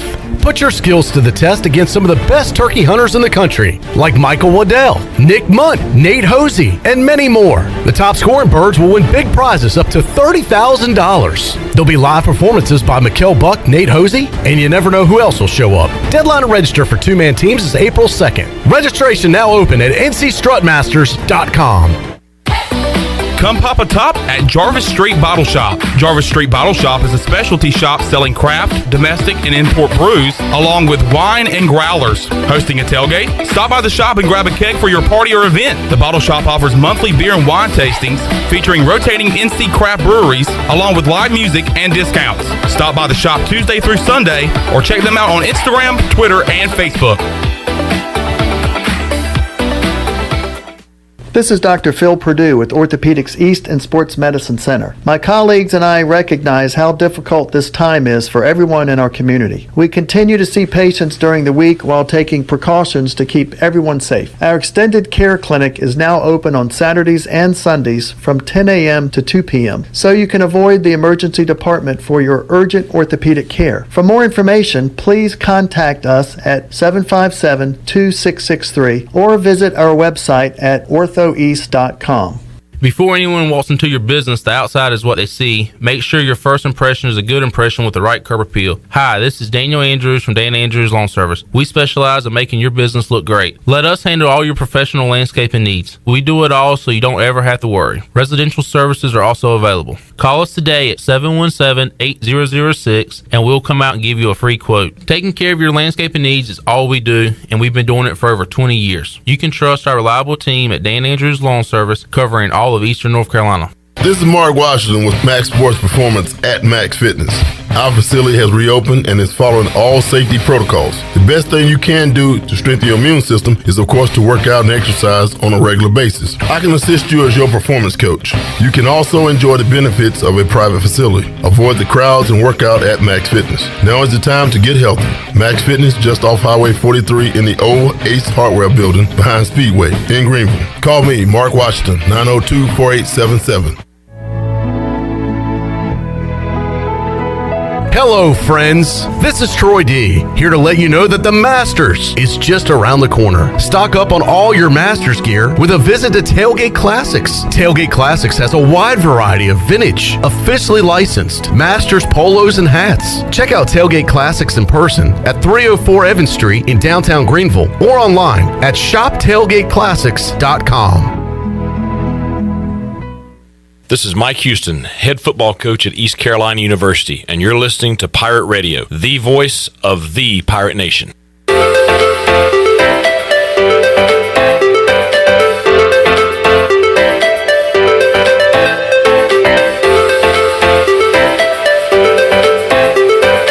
You're listening to Hour 3 of Pirate Radio Live. This hour of PRL is brought to you by Bud Light, reminding Pirate fans to stay in the game and drink responsibly. Bud Light, the official beer of the ECU Pirates, and proudly distributed by Carolina Eagle Distributing since 1989. Now, back to the show. All right, welcome back to the program for the latest breaking news, interesting stories, and awesome contests that can make you a winner.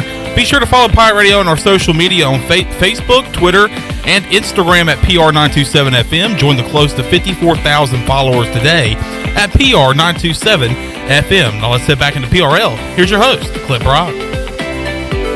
All right, back with you here on Pirate Radio Live. We have a request from Bryce Williams. He wants to see the bracket standings. How about Bryce? And he's got some good news. We got some good news coming his way. Do we? Well, sort of. It depends on your expectation for yourself. I'm not last. There you go. We got some good news for you. Bryce, it was hopeful. Bryce, you want to see who he thinks is at the top? Bryce, take a guess. Who do you think is number one on the list? I feel like Chandler asked that in the most little thing. I mean, I'm just wondering who you think it is. Who do you think it is? Who do you think it is, Bryce? I guess I'm going Chandler. Well, you would be correct, sir. Dang, I hear that. Who do you think is tied for second? Yeah, both. Who do you think is tied with Clip Brock for second? His son won it last year. That probably Bryce. No, it wasn't Bryce. It was Hunter Ellerby. It was his father. And how about our boy Bryce Williams has climbed up to 9th? Are you kidding me? And guess what? He's still got a team left that he has as his champion. I'm top 10. Where's Troy? Dang it, he's right above me by 1 point. If North Carolina can win, you'll bump Troy. Heck and yeah. move on up. Dude, remember when I texted you in Arkansas won? Yeah. And I said, beat Gonzaga. I said, heck yeah. And then it was then I had another underdog that I chose and I just lost. Who played? You had every underdog on the dang board. I did, didn't I? Yeah. Dang, hey, I'm top 10. So Bryce's reasoning for his bracket, he said, I watched North Carolina and Duke, and North Carolina looked really good. So I got them winning. Well, guess what, Bryce? They play Duke again on Saturday. That's going to be a toughie. Yeah. Man. I'm curious. Who y'all got in that? Who you just think? I got Duke. I got to go Duke. A part of me feels Duke. Yeah. Never going with the Carolina, I can tell you that. Oh, well, who do you think's going to win? No, we don't have to root for a team. No, I really do. I think Duke gets I do it done. too. part of me unfortunately feels Duke will win. And I think the winner of this game will go on to win the national championship too. Yeah. I got Kansas winning it all. I'm sticking with that. I love what Cy Seymour said yesterday, that the team that wins that game Saturday night is going to be. Now, remember, they play at like 9 o'clock. That's crazy. So they're going to be celebrating at around 11:30, getting back to the hotel at 12:30, 1 o'clock, whatever. They're going to be sky high. And then you go through Sunday, and the championship's Monday. That's crazy. So that emotion they put into that game, can they get up for another? Because this is going to feel like the championship for Duke and Carolina, right? No doubt. So for that reason, I'm still holding out hope that a Kansas or Nova could win the whole thing. Yeah, I mean, why do they make it such a quick turnaround? I mean, you can't get. I guess you're. Dang. That's just the way it's been, Saturday to Monday. Has it all? I guess it's always been that way. Yep. I mean, you can't go, I mean, you would have to go, oh, yeah, you win, okay, go out to eat with your parents or, whatever, and then go straight home. Like, there's no after party or no kind of celebration until you've. Do you think they should do more like football once you get to the end and maybe give it a week? Maybe go Saturday to next Saturday instead of Saturday, Monday? Oh, yeah, at least a few days. I mean, that's a big deal. You're about to go to championships, so you're like, well, hey, let's celebrate a little bit. No time to celebrate. No, 24-hour rule. You barely get 24. You don't even get 24 hours. So how in the world? My thing is freshness. I guess it's basketball. Right. From a physical standpoint. I mean, you're not getting. You might have some tired legs, but especially when you've played 40-some games at this point in the season. So that's and that's a testament to who's really not yet the best, but who's physically the best. Yeah. Who's got the longer lasting battery here? And you start to look at depth, who's playing more guys. Yeah. All right, well, Bryce has made a major climb in the standings. What did Chandler tell me? Actually, what did he tell me last week? That I'm going to come in last? No, you know what, Bryce? He did say that. I'm going to admit that I laughed at you, and I probably wasn't the only one. Well, I did. I laughed at you, and I was like, that is just ridiculous what you have done to this bracket. But you don't have the worst bracket. How's that crow taste? You need to thank North Carolina for making this run. They all laughed at you, and I told them, you know what? What happens if UNC makes the championship? Exactly. What happens? I'm glad someone's got my back in here. When did you say that? When did you say that? Don't worry about it. I remember it. Thank you. So there you go. Will you be watching hoops Saturday night, Bryce? You know what? I should be. What time's the game? Now, this one is going to be 8:49-ish, 9 o'clock. It'll be worth staying up. So the one before that is what, around 7? No, can't be. Around 6? I'll watch Duke Carolina.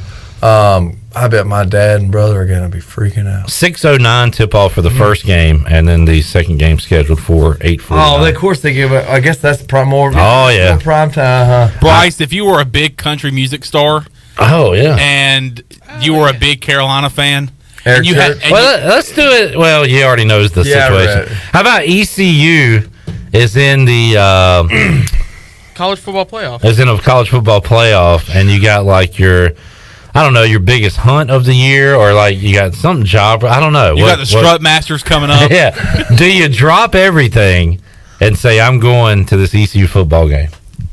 Or do you just watch it on TV, go on about your daily life? It's the Eric Church scenario. Yeah, I mean, I get a lot of comfort out watching games in the house. Mm-hmm. Just because it's a lot more relaxing. You're not an in the stands guy. You're rather chill. Yeah, part of me, because I don't know. But then again, I mean, if ECU's there going to the game, I probably would go to the game. Because this is a once in a lifetime. Literally, for anyone, this is the first time they've ever played in the NCAA tournament. Right. And it may never happen again. Yeah. ECU in a college football playoff certainly would be once in a lifetime. Yeah. So, it's just a matter. I see it from his side as a sports junkie like I am. Sure. That I would put precedent. I would say this takes precedent over. Now, I also know that there's a lot of pissed off people. Because they paid the ticket?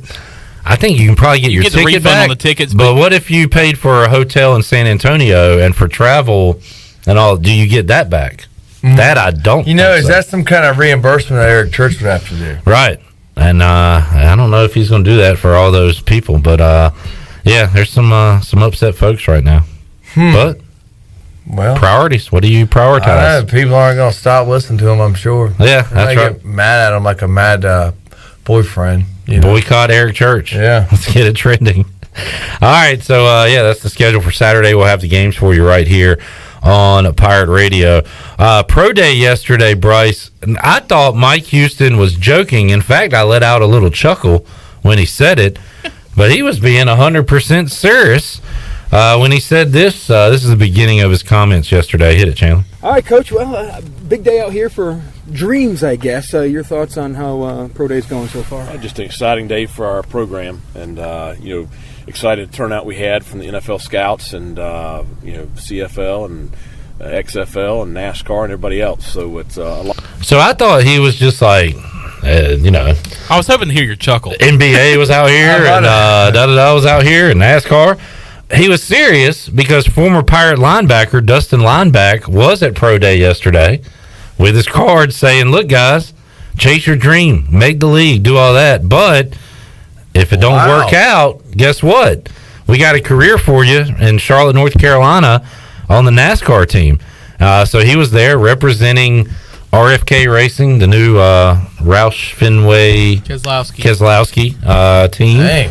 And as you know, Bryce, you've seen guys that you play with, or at least that played football at East Carolina, go that route. Oh, yeah. And I thought that was pretty cool, pretty unique that he was out there saying, hey, guys, here's something else you may want to look at. Right, most definitely. I think we've talked about being on a pit crew. I mean, look, you still work out. I mean, you still have a practice. Obviously there's no ball involved, but you do all this stuff, and it's a competition. Every race. How quick can I be? How how sharp can I be with whatever I'm doing, and you got to be literally 100%. Every time that car comes into the pit. So I think it's actually pretty cool. And like I said, if I was in a different situation, I probably would have tried and steered that path because it would be fun. I mean, you get to go to all these different cities across the country, and the atmosphere is cool. I think the atmosphere is cool as well. So I think that's definitely cool. You're checking a lot of boxes there from things you kind of miss from football, right? Like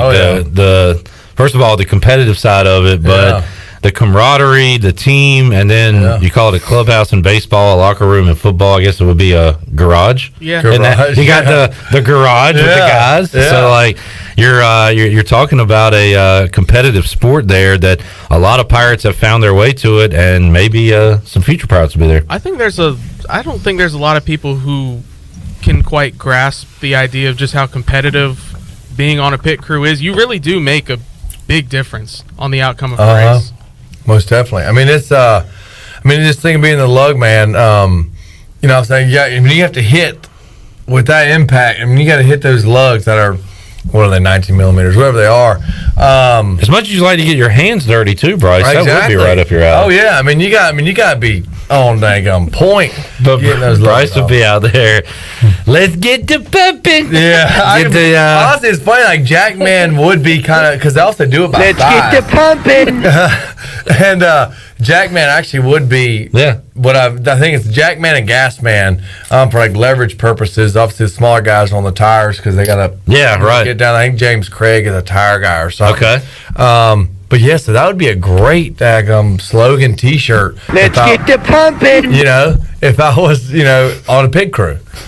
Hey, it's not too late, Bryce, if you want to look for another career. Are you okay with it going down? Let's get to pumping. She can go around with you. A lot of them in the South anyway. Y'all could just move to Charlotte where it's all based out of, right? Yeah. So most of them.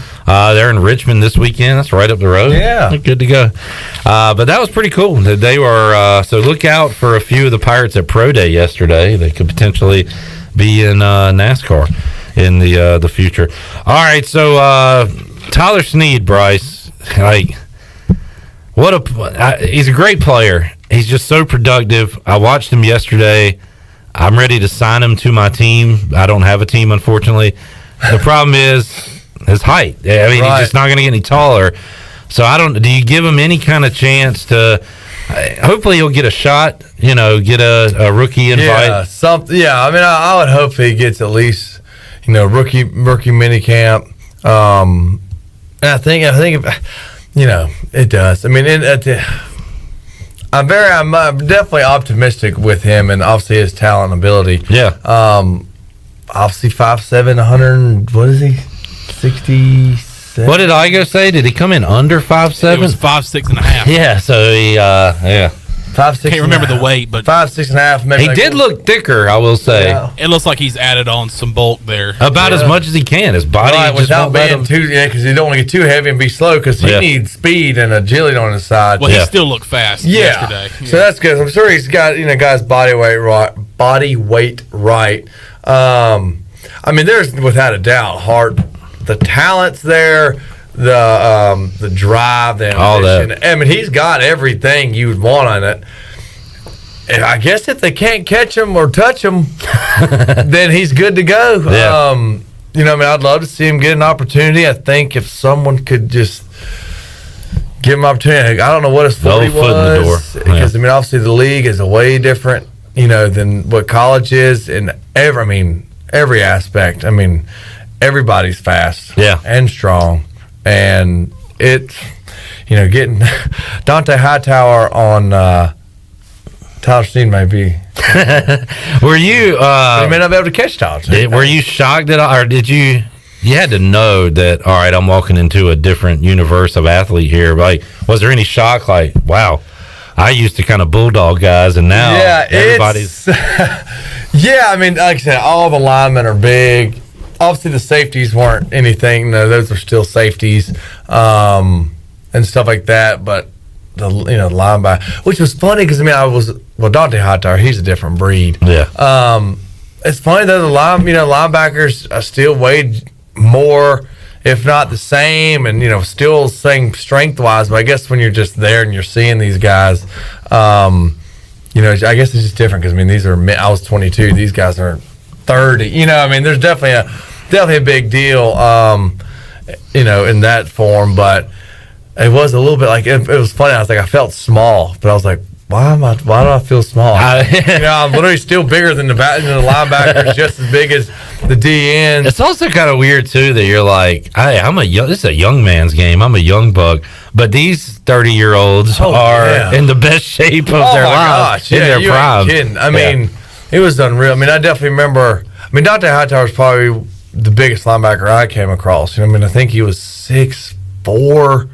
But in the 260s. But I remember seeing his thigh, and it was just like a ham hock on steroids. It was insane. Just big as crap. A ham hock on steroids. But it was definitely, like I said, linemen are definitely impressive in the league. Nate Solder was one of the biggest men I've seen. And you're talking about guys that did it for years and years and years. Yeah. And you got to keep up with that, Bryce.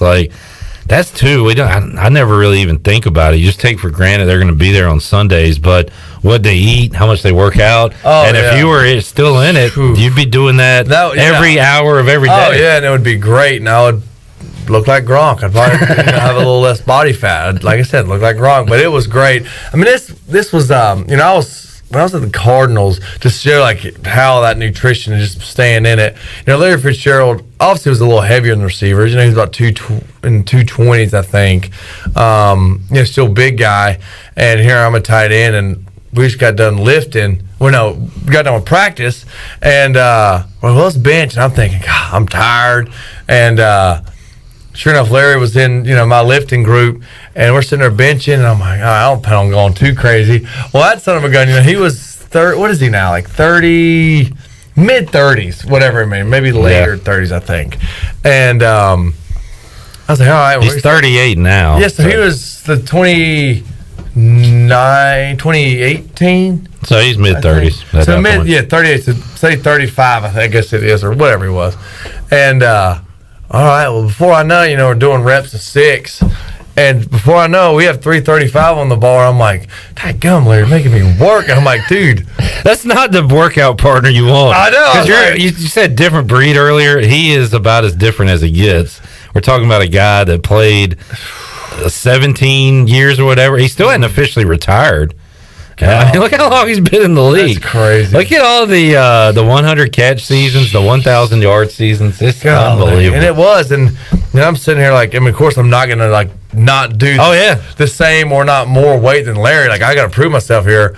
Sure enough, he was sitting there right there with me. I'm like, golly, he's making me work today. We just got done practice. That's probably why the team likes him around too, because he kind of sets the standard for everybody there, right? And he said, I can't slow down. I mean, obviously his mindset is like, he's like, yeah, I mean, I got to do more because I'm old and I got to keep up. And I remember Edelman. Yeah.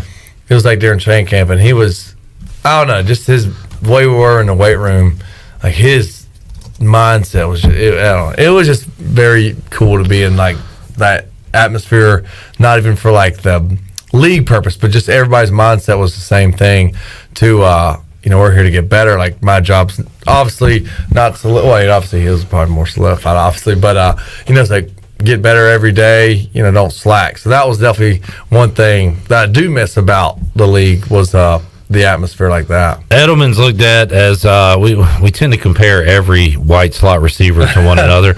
If you're wondering about Snead's chances, Edelman listed at 5'10", 198. So he's even taller, and he's kind of Edelman was rocked up. Yeah, he was stout. I think Amendola was like 180, but he was still like 5'9", I think. 5'11". Yeah. So yeah, he's still playing too. He was a cool dude. Obviously Texas Tech tie, so of course that was the ice. It's always nice to have an icebreaker with some of these guys, and Texas Tech, all that jazz. Was able to, chat with him and stuff. I had no idea. I turned Red Zone on and saw him catching a touchdown. He had 3 touchdowns for the Texans last year at the age of 36. Wow. So still getting it done. I haven't seen where he's retired, so I guess he's still going to give it a go. We'll see. Maybe you're going to link up with Brady in Tampa. Why not? Yeah, go ring chasing. Yeah. Might as well. All right, Chandler, let's open up the booty bag here. Booty, booty, booty, booty, booty everywhere. Booty, booty, booty, booty, booty everywhere. Did Shirley leave you instructions on what we're giving away? We called her, and I requested that we do this one. She said, yeah, let's go for it. All right. They deliver. Wings Over Greenville, $15 gift card to Wings Over Greenville. All right, don't oversell it. What did I say? Not 50, 15. $15 gift card. $15 gift card. You want your drink? What is that? Chandler that loves to take a drink in one room and leave it there. He has a passion for it. All right, Chandler, what caller you want to do? Let's do caller number 10. All right, caller 10, 317-1250, $15 gift card to Wings Over Greenville. We'll go Pirate Radio Outdoors with Bryce Williams when we return after this.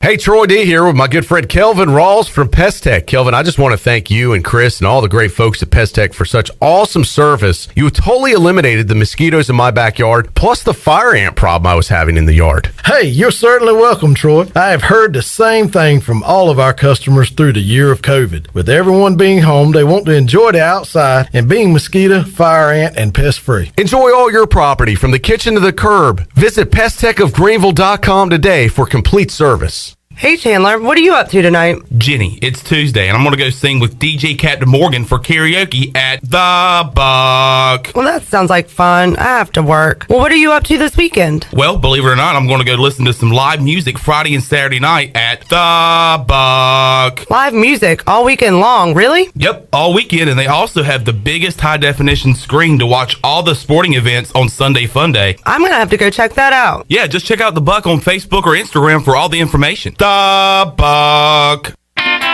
You know what happens when you mess with a 125-year-old legend? You get Topo Chico Hard Seltzer. Inspired by the legendary taste of Topo Chico mineral water and crafted with unique flavors like strawberry guava, tangy lemon lime, tropical mango, and exotic pineapple for a crisp, refreshing finish. Topo Chico Hard Seltzer is a game changer. New Topo Chico Hard Seltzer. Legends never stop refreshing. TC Hard Seltzer Company, Tempe, Arizona, Auburndale, Florida. Celebrate responsibly. Hey Greenville, Bagel Man here with some exciting news. We are now open for dinner. This is the first time ever for dinner in our 33 years. Our entire menu is available, plus some new sandwiches like the roast beef cheddar, the Italian sub, and the meatball parm. You can also get French fries and home fries as a side for any of your sandwiches. Order online for pickup or delivery, and don't forget about our great catering. We're available 7 days a week. We can deliver or you can pick it up. Bagel Man here. UBE and PirateWear.com is excited to offer Pirate Nation the largest selection of new ECU merchandise and tailgate supplies ever. UBE has the best prices in town, so that makes UBE your one-stop shop for all things ECU. UBE does daily restocks of Champion, Adidas, and Under Armour. Don't forget to bring your young Pirates in to plunder the Crow's Nest, which is the only kids store dedicated to ECU. Plenty of free parking uptown in Greenville. Visit them at PirateWear.com. Go Pirates! Pirate fans, get ready for a winning season and team up with Quality Equipment, your local John Deere dealer and proud sponsor of the ECU Pirates. When you do business with us, you'll get things done right. We're proud to offer a large selection of new and used John Deere equipment, a fully stocked parts department, and a highly trained staff who is here to support you throughout the life of your equipment. So get quality done right before every ECU game day and visit QualityEquip.com. Your vehicle is a big part of your life. That's why you should trust the team at Greenville Auto World for all your vehicle needs. Greenville Auto World believes in fair prices, superior service, and treating customers right. Visit GreenvilleAutoWorld.net to see their fully stocked inventory of SUVs, trucks, and cars. Need a lift kit, custom rims, or wheels? Greenville Auto World can upgrade your vehicle today. For sales or service, visit Greenville Auto World on Highway 43 in Greenville. I'm gonna play some kickball. Let's go! Robbie's Clubhouse invites you to play a little kickball on Saturday, April 23rd from 9 a.m. until 2 p.m. at the Sarah Law Softball Fields located on Reedy Branch Road in Winterville. The event is open to everyone of all ages. Come join the fun while helping the special needs community by joining us in some friendly kickball to benefit Robbie's Clubhouse on Saturday, April 23rd. What's up? This is Bryce and World, and you're listening to Pirate Radio, the voice of the Pirate Nation.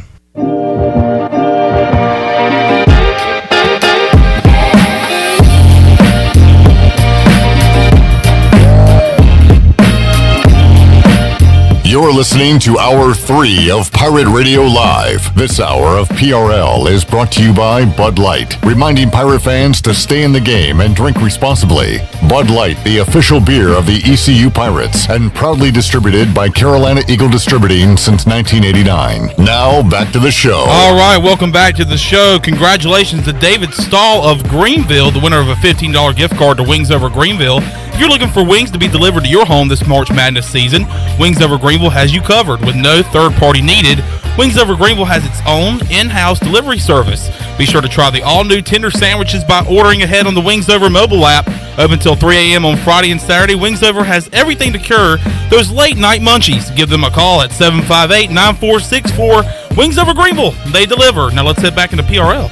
Here's your host, Clip Brock. All right, great waffle fries. I like the Parmesan garlic. They also have the Cajun seasoning. Oh, so good. And the tender sandwiches are the best. Dynamite, underrated. My dad's a big fan of the ribs at Wings Over Greenville. Got some good sauce on there.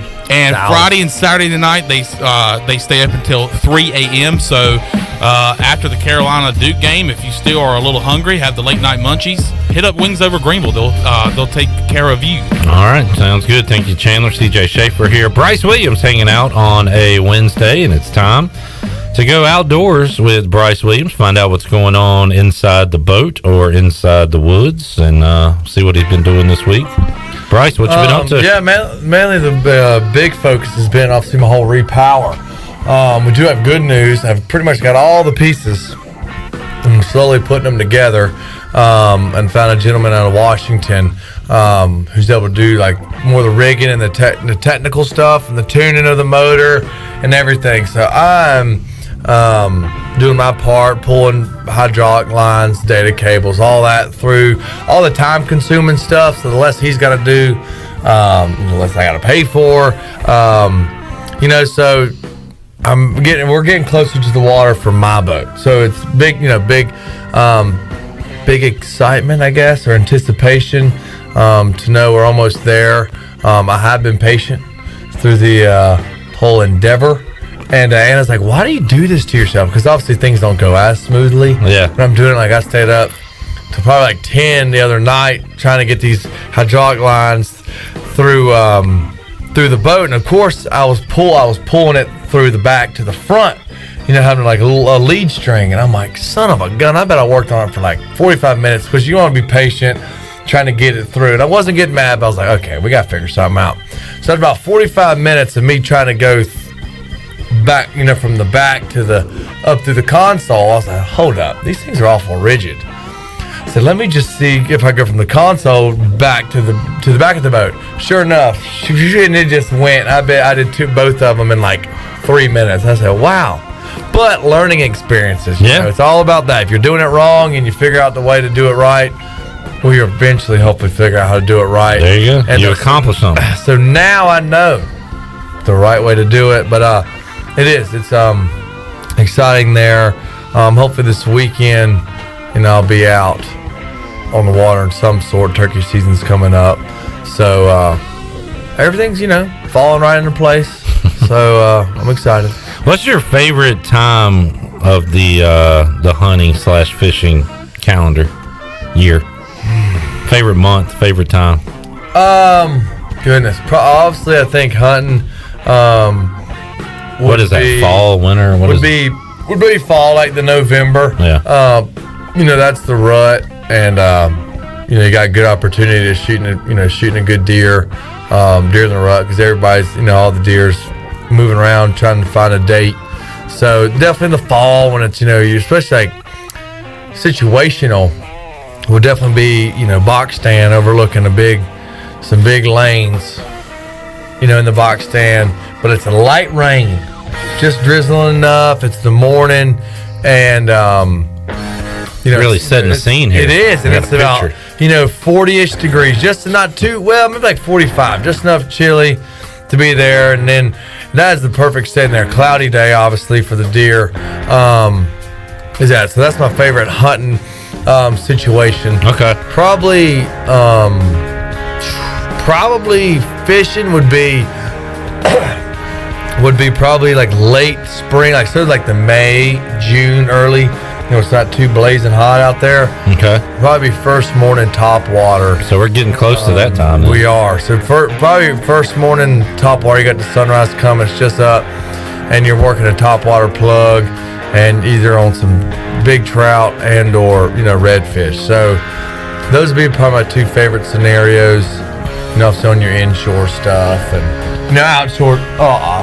offshore is different little area and game, but those would be probably my favorite situations there and time of year. Chandler, how about a David Price Construction countdown to cast off, countdown to takeoff, whatever. 72 days away from the Big Rock Blue Marlin tournament. Dang, nice. So that's on your David Price Construction countdown to kickoff. 1st of June? Yeah, June, second week of June. You gonna be participating this year? I don't know. I mean, it'd be cool, but man, there's something about the sport fishing, the sport fish boats, where you're in that cabin. I don't know. It's I don't have the strongest stomach when it comes to like those boats. I understand. For some reason, big center consoles just I fare better in them. Not all fishing is the same. Wasn't it? And this is maybe not your favorite type of fishing. It would be unreal if I was on the boat, to be on the boat and see the whole fight, and it's almost worth the pain. But I'd have to take my medicine, take the medicine, whatever, the night before, so I would be able to enjoy it. Yeah. So maybe I'll definitely probably keep that in mind. Wasn't it last year that you left the show and you were heading down to Moorhead? Yeah. To participate in it? Yeah, it was something like that, or I was the day of. I might have missed the show, but y'all called in or something, or I called, however it was. So that was definitely cool. I mean, if I got the opportunity again to be a guest, that'd be cool. I would definitely just take my medicine beforehand, so that I don't spend it feeling sick the whole time. That would be a bummer if your boat's pulling one in and you're like hating life down there. Oh yeah, it was. It's not a fun feeling. All right, Bryce, good stuff. We'll take a time out. Come back. You're ready to wrap up this Wednesday edition of Pirate Radio Live. We're back with more after this.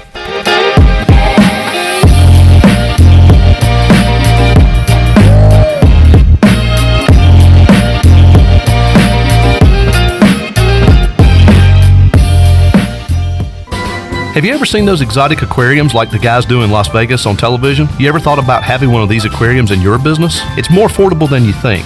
This is Hal Pruitt with rentafishtank.com. We can make having an aquarium in your business turnkey with no work, cleaning, or hassles for you. Rentafishtank.com creates a relaxing atmosphere and keeps children occupied. Rentafishtank.com already services many dental, pediatric, and doctor offices, plus hospitals and senior living centers. Check us out at rentafishtank.com. Do you want to get rid of wrinkles, tighten and lift your skin, smooth your skin texture, erase veins and brown spots, and get rid of unwanted hair? Are you interested in Botox or filler? Contact the licensed professionals at Beauty Bar Medi-Spa on Red Banks Road in Greenville. All products and services are on sale at our Spring Extravaganza, April 4th through the 8th, beautybarmedispa.com. Follow us on Facebook and Instagram. Enjoy your visit. Love your transformation. Go Pirates! Temperatures are in the low 30s at 10 a.m., increasing sharply to 75 degrees by 1 p.m., and then dropping into the teens by 10 p.m. So before you go to work, put on some gloves, pack some shorts, and a parka. That should cover you for the day. Your heating and cooling take a beating. Guarantee your system is ready when you need it. Call Delcor. Buy a new train system and make no payments until 2023. It's hard to stop a train. With inflation and high gas prices, you don't need another payment. So buy this month and make no payments until 2023. Delcor, the service professionals. Wings Over delivers. Wings Over delivers. Wings Over delivers. If you're looking for wings to be delivered to your home this March Madness season, Wings Over Greenville has you covered with no third party needed. Wings Over Greenville has its own in-house delivery service. Be sure to try the all-new tender sandwiches by ordering ahead on the Wings Over mobile app. Open till 3 a.m. on Friday and Saturday, Wings Over has everything to cure those late night munchies. Give them a call at 758-9464. Wings Over Greenville. They deliver. The icy treat that can't be beat is Sparky Snowballs. From big kids to little kids, Sparky Snowballs has been making smiles happen for over 20 years. If you're not in the mood to chill out with a snowball, Sparky's funnel cakes and fried Oreos are a perfect Sparky-licious treat every time. Are you having an event, party, or fundraiser? Call Sparky's to come on site. Remember to follow Sparky's on Facebook or visit SparkySnowballs.com to see where they'll be next. At Jimmy John's, we don't make sandwiches. We make the sandwich of sandwiches. We use fresh veggies because we don't hate salads. We just feel bad for them. We make our sandwiches exactly how you want because you're the one who's eating it. And we bake bread all day, every day because stale bread isn't bread. It's croutons. Sandwich history is written by the victors. Good thing we have legible handwriting. Jimmy John's, the sandwich of sandwiches. Order pickup or delivery on the app. Hi, I'm Annalie Newhoff. And I'm Rob Campbell. And we are with CopyPro. We have been locally owned and operated here in Eastern North Carolina for almost 50 years. CopyPro is the leader in office technology. Does your business struggle with keeping printing costs low or producing professional documents? Here at CopyPro, total customer satisfaction is our #1 priority. We have a variety of solutions to help reduce your printing expenses and make your business more productive. Call us today at 1-800-682-6558 or online at copypro.net. CopyPro, we are the professional office systems people. North Carolina State Parks is proud to announce that they have partnered with the Hometown Strong program. Our visitor centers are now equipped with public Wi-Fi to help kids with school. Remote learning has become a critical public health measure in maintaining social distance and continuing to educate our young people. Take advantage of Wi-Fi and a hike at Goose Creek State Park or a day trip to the beach and access remote learning at Fort Macon State Park. For more information, visit hometownstrong.nc.gov. Pirate to me, yo ho, yo ho, it's Pirate Radio. Pirate Radio.